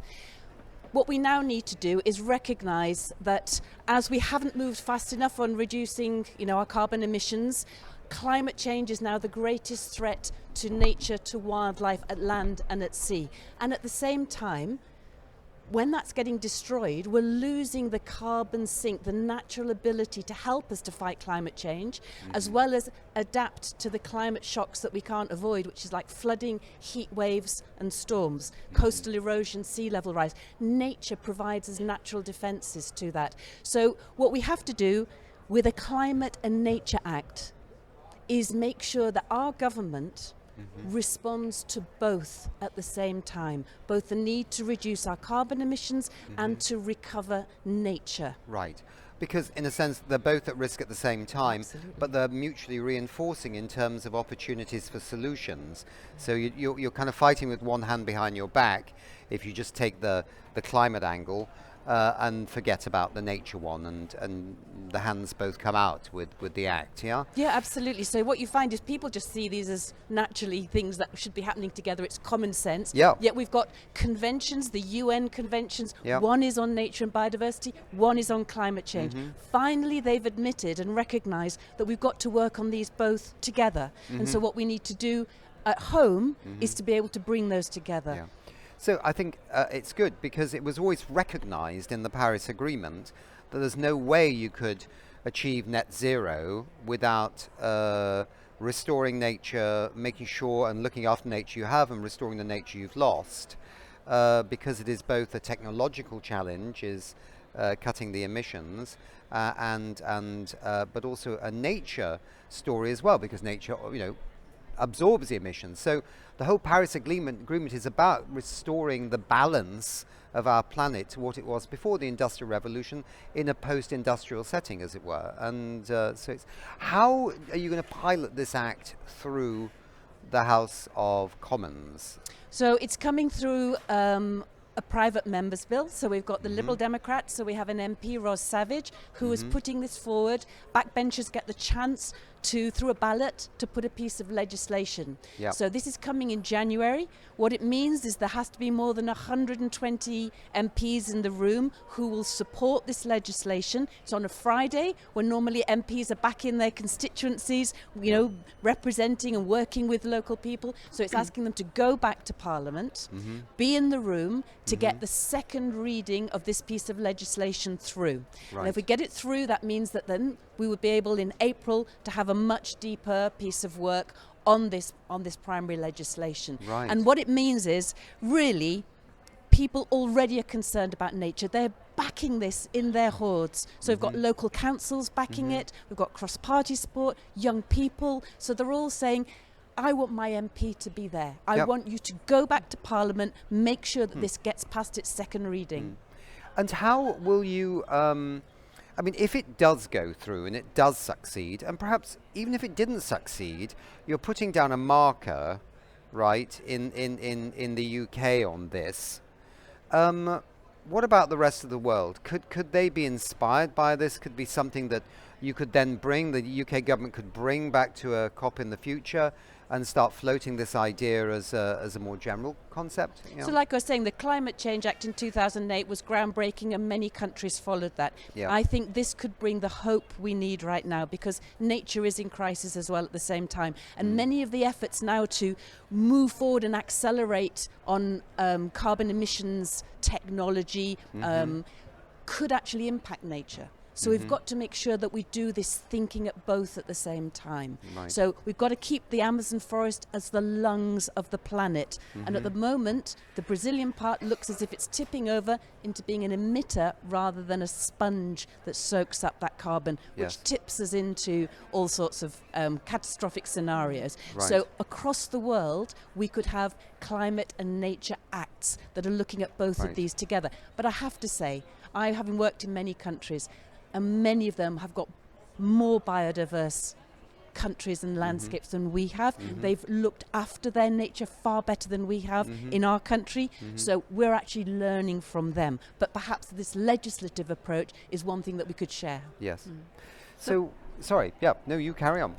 So Pippa, I watched you watch from the stands here before you entered, and I'm curious because you radiate optimism, and which we really need. And the last question the former panel got was about, do you really think we will be able to meet the 2030 goals and the 2050 goals? So I'm a bit curious in relation to this, the work you're doing. What are your thoughts on what is your answer to this? So I work a lot with young people as well, and they have climate anxiety. And that's because you know, they're just really worried about their futures much more than other generations are. And the main reason they're worried is that they don't feel that people are listening to them, decision makers, and that they're not making the right decisions. So it's agency. So basically, I'm full of an optimism that we're bringing young people in, we're bringing local groups, local councils in. That's the way we broke the impasse before Paris. This is the way we're going to break it now through a Climate and Nature Act, which empowers and motivates everyone again. Absolutely, yeah. Getting people back into the game at all levels is really important, and then they can also put pressure on their governments, because in the end the governments are voted in by the people, and whether it be communities, whether it be cities, whether it be the private sector, they all give the governments a license to operate, right? And the governments then know that these groups have their back as well, the government's back to go out and make some tough decisions. I just get the feeling right now we're living in a kind of post-Second World War world where everyone thinks that everything has to be stuck in aspic, right, and preserved, and there aren't any tough decisions to make anymore, you know? There are tough choices to be made, and those choices are about the future of our children, right? And they have to be, we have to be courageous about that. So I just think we've gone through big change in our country with a change of government. We've never had so many brand new MPs all at once in one general election.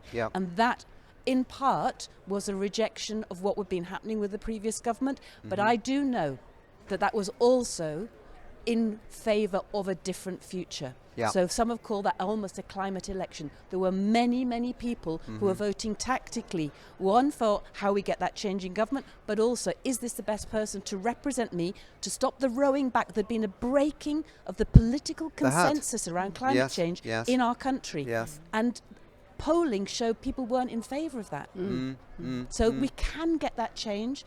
We can't have things in aspic, and we just need to take people's hearts and minds with us. Yeah, I mean, the previous government did something so stupid, which was to make the price of the latest round of wind projects in the North Sea, which has been a huge success in the UK, so cheap was the price that nobody could afford. No wind farm. How many offers did we get? Yeah, Zero. And now in the latest round, we've even got ones that are going tethered wind turbines that can go much further at sea. But Nick, what it means is that we've lost time. Yeah. So we have to go even faster and further now because we've gone backwards. So I'm optimistic, but it means absolutely we've got to do everything, bring everybody with us and do as much as we can. But we can't only go for energy solution.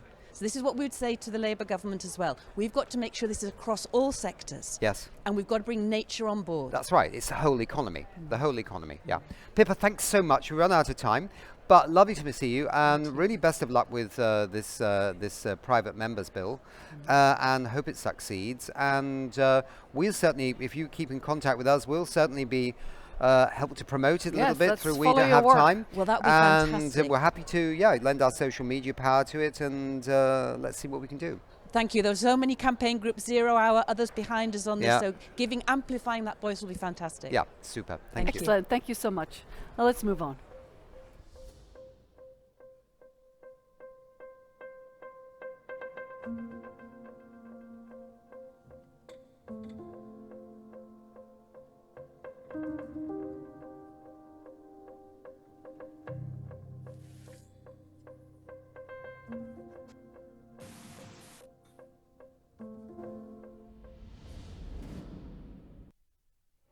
And now let's check in with our studios in Stockholm and in Kenya. Let's start with Stockholm.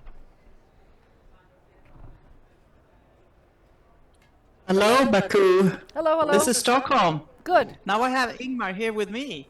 Excellent. So we have Christina Karlström and Ingmar Renshaug. Ingmar, it's weird. You were just here, and now you're in Sweden, but we're happy to see you anyhow. So Nick, you have some questions for the group here, so... Don't get rid of me. No, that's right. Well, you were here in Baku, and now you're here in Stockholm. You'll be on the moon next, Ingmar. You're moving around so much. So, Ingmar, Christina, you've been working hard from a distance. Ingmar was also working hard close up for most of the time in this COP29. But today, for example, let's think about today. Have you had any time to reflect on what's happened today and what's happened generally with the COP? Yes, my first reflection of today is about the creativity and climate session. And it's also very much talking about how do we create that image of where we want to go, and how can we use art, culture, etc. to get that image alive.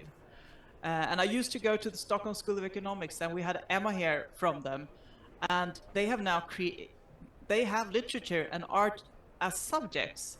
As well as global challenges. So I think this is really crucial to give those people who are going to be decision makers in the future, opening up to other visions than just money. So that's really important, and to be able to have an image of where we're going. Chris, can I just say, Christina, thank you so much for explaining that, because I have to say, when that lady came on, I wasn't quite sure what she was about, because I don't think the script I had was really reflecting that point. So that's really super that you did that and cleared that up. Thank you. Thank you. So Ingmar, over to you. What has it been like today to watch the broadcast from Stockholm and not being here? To be honest, for the first time, I had the pleasure to watch it from the beginning to the end. And it's great. I like it. So good job in Baku. it was a couple of sessions that I thought were extra interesting today. Sir David King, that were very, I mean, he gave the hard facts. He also embraced the Buy More Time campaign, and We Don't Have Time in general, and was very clear on that we need to do both. We need to phase out fossil fuel, and we also need to fix the methane problem. It's not either or, it's both. And the other reflection I have were this creativity, because that session were super interesting, because we have the solutions, we know the problem. We need a lot of money, yes, but we need to reach people's heart and minds, and creativity is the way to do it. So we need to become much better on how we can get people engaged in climate, and it's not easy to do that, because if you're talking too much about the problem, you can get the reaction that Peter Stormer described his youngest daughter, that are terrified for the future and don't do anything because it's just too hard. On the other hand, if you just say how positive everything will be, you don't mobilize people either. So we need to find that spot of facing the reality, but also giving a way out of that reality. And I believe that the only way out of the reality we are in currently is to get together with like-minded people. That's how we are going both to survive the mess we are in, but also how we're going to get it out from there. And that is what COP meetings are all about. I mean, the negotiations, 200 countries agreeing on anything, that's a miracle. But that 50,000 leaders from all countries on this planet are meeting in 2 weeks, that is going to have an effect. We just need to figure out how we can amplify that effect so that it really matters today, not tomorrow. And lastly, a reflection I would like to just give, and that's part of the reality check. And that is that is if we don't hit the 2030 target, will we make the 2050 target? I think that is unfortunately maybe a false question, because the problem, I mean, Jon Rockström has put it out very clearly. If we don't hit the 2030 target, or at least quite near it, we are risking of losing everything, and that will make 2050 target impossible to reach. And I feel like a little bit denialism about that at COP, actually. It's not relevant. We need to fix the near-time target. Otherwise, we will also lose the long target. But we should, of course, not skip everything that we need to do in the long run. We need to both win the marathon and the sprint. Thank you very much, Ingmar, and I completely agree. We need to keep the focus on the 2030, because if we keep accumulating more emissions, it's not going to work in anyways if we don't meet that mark. So let's now go to Kenya, to Patrick Chiari. You've been watching the broadcast today and the other days. So what are your reflections from your account? Hi everyone. I'm glad to be part of this COP29 at this particular year, because sometimes we don't even know about our future, but we still care for the future of the generations that will come in our life. This COP29, it was not so amusing, especially to me personally. A lot of targets, a lot of hopes that we had, they have not been realized. Today I was reading an article from one of our Kenyan media, and I noted majority of ministers or activists or the representatives of different countries from 52 countries in Africa, they felt their will or their call have not been realized. So that's a little bit sad. Apart from that, I was happy for what our CEO, Igima, said through the campaign that we're having, Buy More Time, yesterday. At least there is some hope, but we would like this hope to be made reality. If it will be made reality, it will reach so many people, not only in Africa, in Global South, it might be Brazilian, where we are going COP29 next year. It might be Asia, it might be Bangladesh, it might be Indian country. So I think we need to work out. Yesterday still I listened the wrap up of our CEO, that's David. He said he feels as if he has reached to the tipping point, whether the basket is full or is not full. And I can agree what he felt is already to everyone. I listened Al Gore in previous day where he spoke, and he said we should focus more on causes rather than consequences. We ourselves, do we ask ourselves what the consequences that are ahead of us? Maybe we are the preacher of today. What about tomorrow? If they not act, who will act for our planet? Sometimes it might be sad. Sometimes it might give you hopelessness. But let's believe, like Igima said today, maybe we are the miracle. Let that miracle happen and we can win. A lot of speakers I listened in this COP29, there is that doubt, but let's believe we'll overcome the doubt. Maybe that's my reflection today from Kenya office and African people who I have spoken with them, who are watching our broadcasts.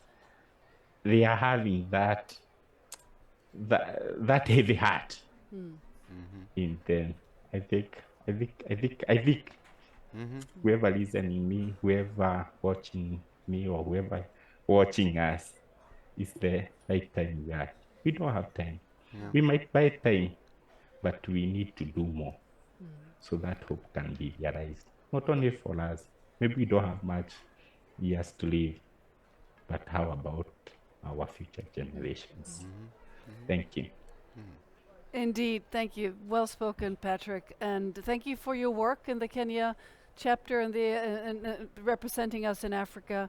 And of course, thank you, Christina, for the hard work you put in before the broadcast and during, and of course, Ingmar herding all of us together and bolstering us. And it takes a lot of people to do this, Nick. It does, yeah. And just before we go to that point, I just want to say back, Patrick, it's not over yet. There's still another day or two maybe to go, and maybe these governments can find that sense of responsibility.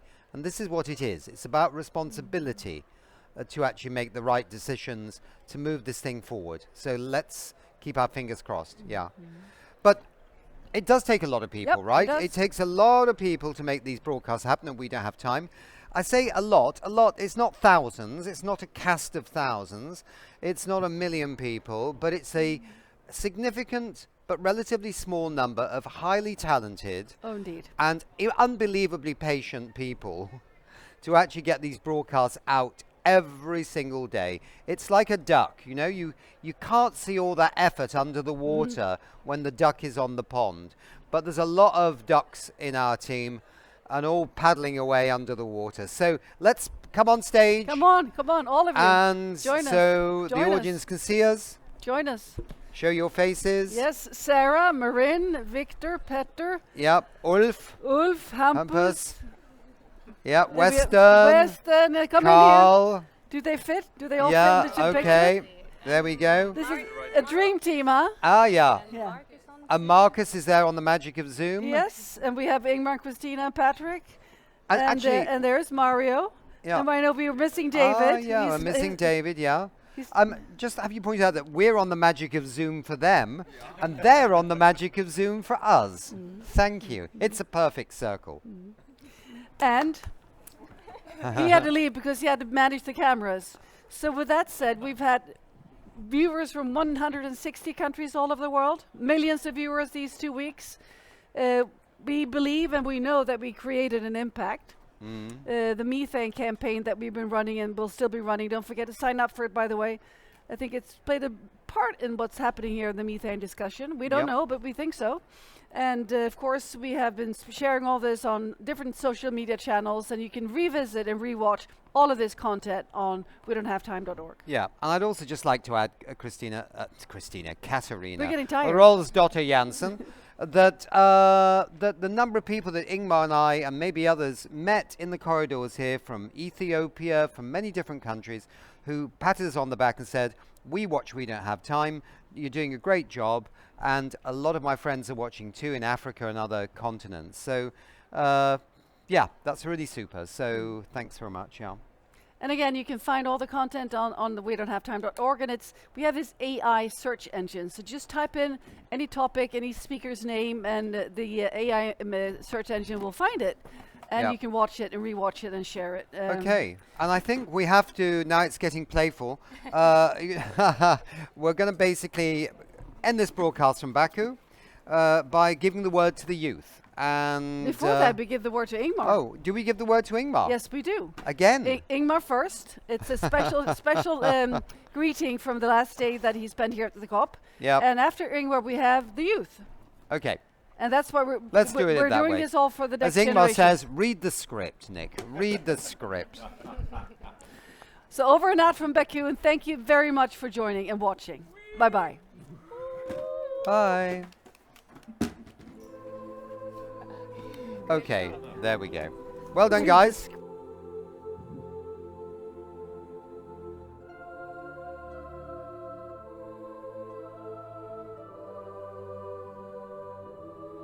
So I'm here at the second week of COP29. It has been 2 incredible, intense weeks with so many people gathering in one place, over 50,000 from all over the world. I have very split emotions about this meeting, and I will tell you why. On one hand, it's fantastic that all the leaders in the world are gathering at one place to talk with each other, to share ideas, to push things further, and also negotiate better policy. We are 50,000 people from all parts of the world gathering in this room. And we at We Don't Have Time, we are here to amplify those voices that cannot come here. They can join us digitally through Zoom and other technology. We have our own TV studio here, as you see. And we are really pushing for a lot of those voices together with the solutions that we have here in the room. Because we really have the solutions to solve the climate crisis. We have the media center here, just next door to us, where we have 3,000 journalists from all newspapers, large newspapers in the world. During 2 weeks, they're covering exactly everything that is happening 24/7. That put climate on the agenda high up in media. You don't get that and on the time of the year. So that's one big part of why I'm really positive around climate meetings. And for a little bit bigger news organization, they have their own office. So UN are actually giving offices to the large media organization. And now we're going to make a visit to We Don't Have Time. This is where we are prepping all the broadcasts we're doing from it. So this is great. We really need to have climate on the agenda. And COP meetings are helping with that. Regarding the negotiations, it's tougher. We know that this helps, but it's not enough. Just today, there were actually a new report out there saying that we're still increasing the emissions.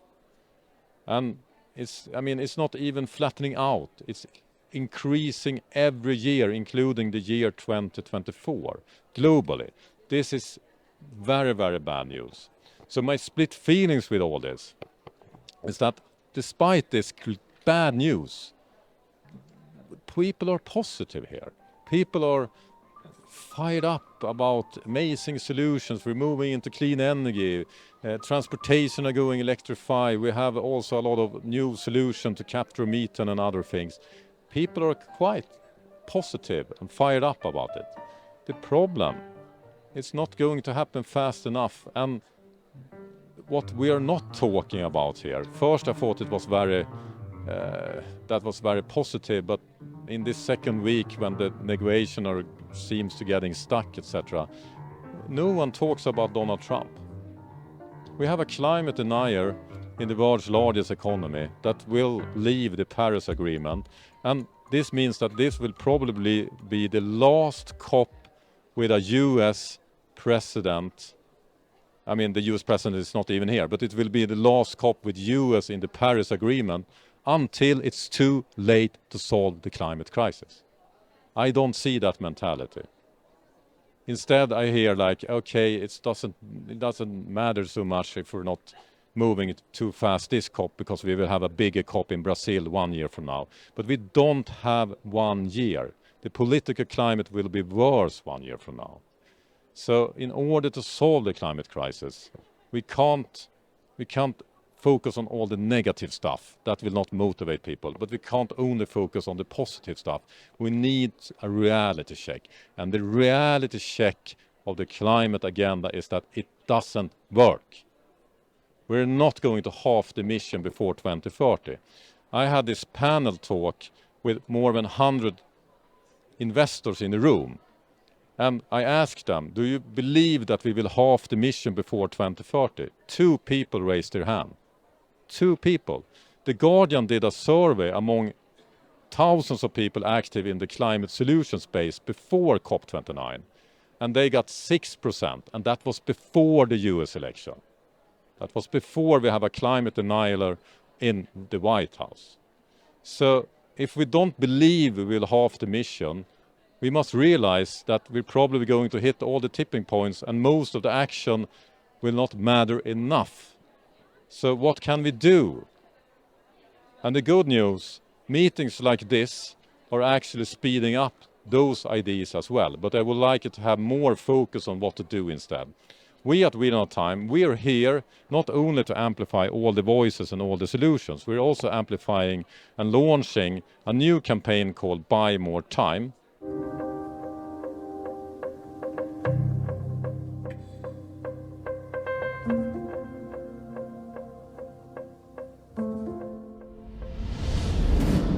The problem with carbon dioxide, when we emit it, it will go up. And it will stay up there for up to 1,000 years. Maybe we can kind of try to remove it, but it looks kind of hard to do it, very expensive. Methane is another greenhouse gas. It's a very common greenhouse gas. It's the second biggest contributor to global warming. And there's a big difference between methane and carbon dioxide. When we release this, it comes down again. On average 12 years. It's a big difference between 1,000 years, 12 years. So the solution here is that we need to stop emit methane. We just need to make it legally binding in another structure. You don't have it on the COP meetings, but we can talk about it and we can make it happen after this COP meeting. What is your comment on that these countries has agreed to do this pledge today? Well, it's a pledge, it's a promise. Obviously, we need to see it changed into action and real action. But if they incorporate this within their NDCs, their new national climate plans that all nations are hopefully revising upwards at this moment, then it would go into national legislation, hopefully within their own domestic national legislation, and become something that they have to achieve. So I think it's a very good start, and it's many developing countries as well, including the country of Azerbaijan, which is hosting COP29, so that's a good start. So Buy More Time is an incredible, important solution. You can find out more on our webpage. But, I mean, we can't wait for policy to happen. So what can individuals like you do, you and me, what can we do here and now? This COP is supposed to be about finance. and finance. Every people have some money.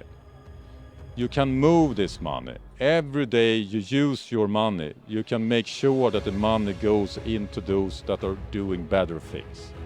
Choose the greener alternative. Even if you are flying here to Baku, you can actually choose biofuel. You can choose going by train. You can choose going by an electric taxi. When you have the choices available, use the money, and not just the money when you buy things, also when you invest things, your pension money, your savings. And if you're a company, same thing. You can, often the most efficient way to change things is to change the bank account. That can cut your carbon footprint in half. So we need to buy more time, and we need to move the money. I think meetings like COP meetings are very, very important. In tough times, up against difficult tasks, I don't go in for hopes and dreams. What inspires me is human ingenuity and determination. But the meeting will never solve anything. The people will do. And if we don't see the crisis in the eye, we will not do what it takes. In July this year, this was us, standing in all that remained of her home after the devastation of Hurricane Beryl.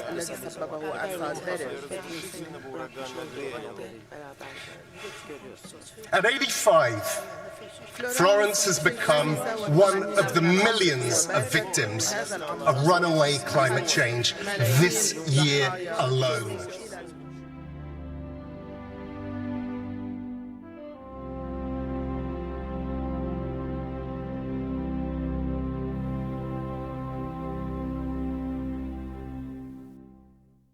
Hello, here Julian from Luxembourg. We are here with 6 people as youth delegation, presenting you every day with a little wrap up from COP29. So Max, what did we learn today?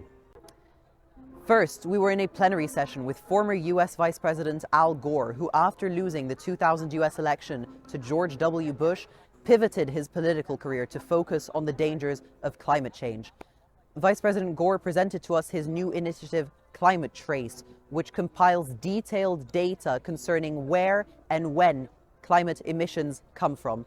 This is incredibly important because until now, emissions data were based mostly on proxy calculations and estimations from organizations such as NASA. Now we know exactly where emissions come from and what we need to do to stop them. Today we attended what was supposed to be the final informal negotiation session on gender and climate. However, member states failed to agree on a final text. The question now is, have the negotiations collapsed? We spoke to Claudia Rubio from the Women and Gender Constituency NGO and asked for her take. So I think the negotiations are dangerously close to collapsing. We are seeing a lack of progress that we weren't expecting. We did expect better from parties, but there's still a chance. There's still a chance of this pushing forward and of this and of us still getting that renewal of the Lima Work Program that we need, and that is a necessity for gender to be integrated successfully into the UNFCCC. You may ask, why does gender matter? The only way to really make solutions that work is to consider how it's impacting, who it is impacting, and then developing things that are considerate of that. Then we heard a bit about what is at stake, specifically the future of the Lima Work Program, which seeks to protect women and gender minorities from the disproportionate effects of climate change. So basically, the Lima Work Program, so we had the first Lima Work Program, and this is the enhanced Lima Work Program, and we have the GAP, which is it's basically how you operationalize the Lima Work Program. So it's how you take a work program, which many times seems this very ambiguous, nebulous thing, and you make it what are the actions? How do we execute this? So what we're fighting for here is the renewal of the Lima Work Program. The Lima Work Program was already enhanced, so we had a real process where we debated this. So this entire process has been more than a decade long, and this is the version that is we're advocating now for this to happen again. So then, of course, we asked, what needs to happen? What are the demands and priorities of civil society? The rights of so many different communities, and just recognizing that differentiation is key. So we cannot accept the backtracking of human rights language at all, or the backtracking of previously agreed language. That is like an absolute priority for us. And then the urgent request is for parties to like prioritize gender, to understand like the implications of this decision, to really like try to bridge the gaps between the differences, and like that's also like a request for like the presidency and everyone involved and like civil society to like bridge, like let's make all the effort to like bridge the gap between those differences and really produce an outcome that is strong, that is intersectional, that is inclusive, that is operationalized through finance, that like leads to national level action. Like these are all the things that we're prioritizing and like feels important that we prioritize collectively. This begs the question, what can civil society actually do or achieve? Civil society is powerful, but again, we're like the observers. So I feel like, yes, it's true. We have different ways of like approaching parties. And a lot of that is like bearing witness, and a lot of it is like protesting, and a lot of that is like being outside on the halls and like just like being in this space, which is a privilege to be in this space. Like as civil society, we recognize that not most of the people who are most affected by climate change cannot be here because of limited resources, because of limited like access to these spaces. So it is a privilege to be here, and as civil society, it's our duty also to like make sure that we're sharing that out to the world, and that we're making sure that activists who are like on the front lines of the communities are realizing like, oh, this is what's happening there. This is how it'll impact us. Like, how do we make this like digestible so that people know that if the decision is integrated into the CMA, this means what? And like, how do we actually make people understanding what the impact is for their lives and like at a local level? This then raises the next question. How does global advocacy connect to local realities? The important thing about global advocacy is not like how it impacts like the international community, it's like how it impacts at national level. So how do we create something that is like strong at a national level, at a global level, so that at a national level we can have like also strong solutions and also strong legislation. So this is like, it sets the tone and it sets the stage for like the entire world, for all parties involved in the process. So yeah. And lastly, of course, we asked, why should youth activists get involved? Get involved, you know, like look at it from like I feel like ask questions, be curious about this process, like understand what it means to like engage in this global process and how you can adapt that to your home. Like the struggle that is being fought here, like the fight that's being fought here has impacts at local level. So for all the youth like out in the world and all the activists out in the world, like this is our battleground, you know, like this matters to us and like this will impact your lives. That was it from Claudia Rubio, who is an incredible activist for the rights of women and gender minorities. You heard her. If you can, if you have the opportunity, get involved. If you try, you might fail. If you don't try, you'll definitely fail. And that is something that in this context, we just can't afford.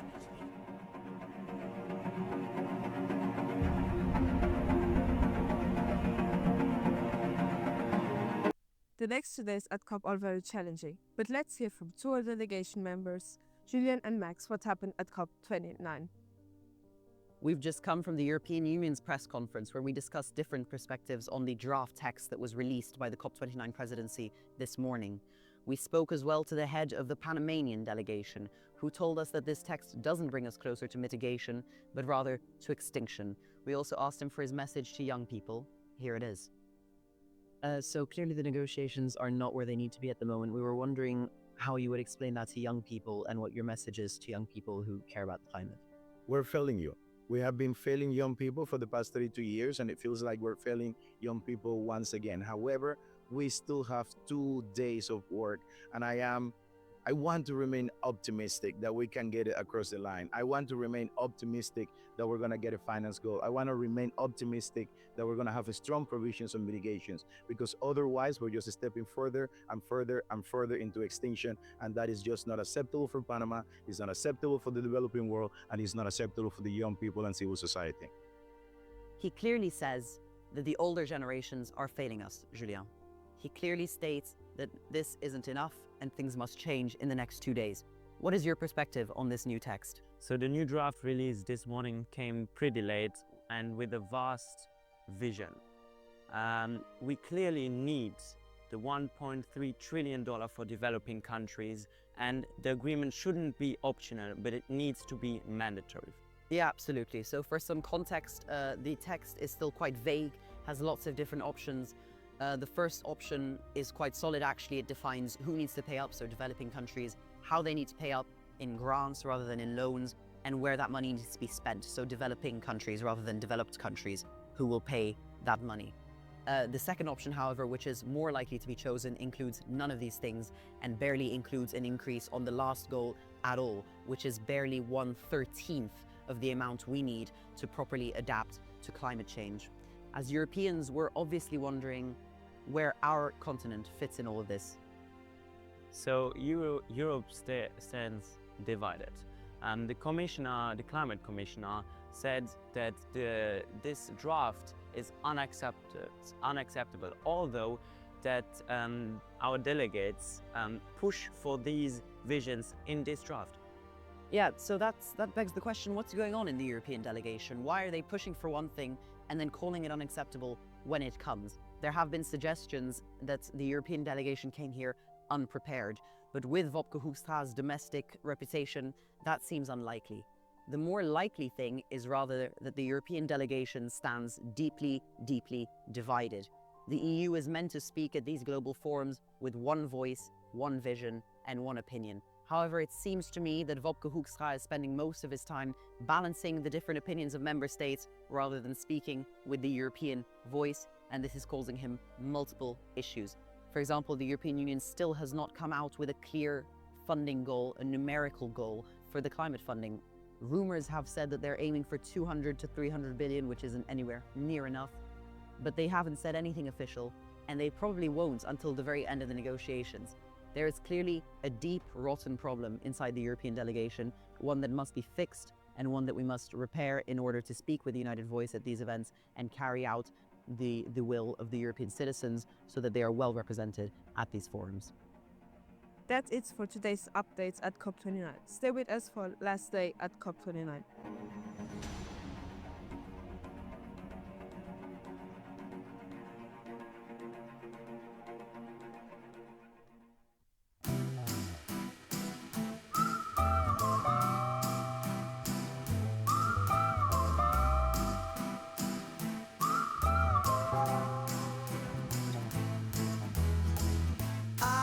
Be cool, it isn't a joke to walk in the woods, without all the smoke. I love to swim, but not in a flood. We can't grow a crop, down in the mud. I want to be cool and get the job done, so we don't get left out to bake in the sun. Let's plant some trees and make some shade from the ground up. That's how change is made. I wanna be cool, how about you? Together there's not one single thing that we couldn't do. Take care of the earth and each other too. Working together, we all can be cool.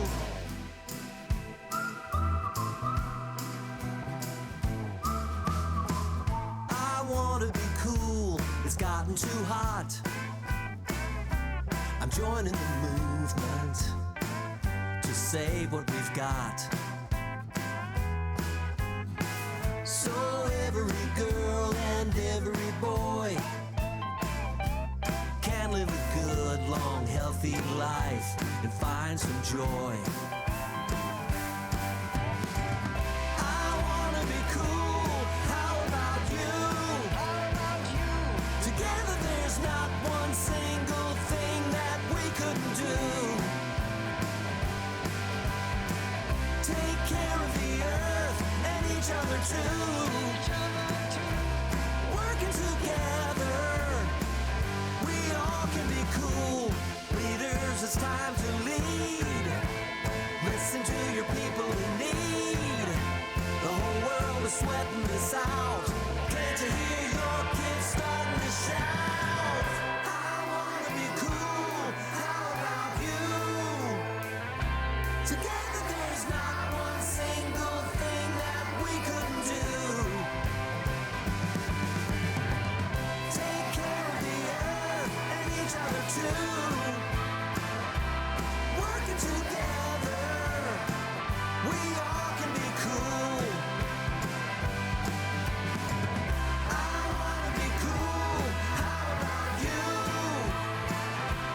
together.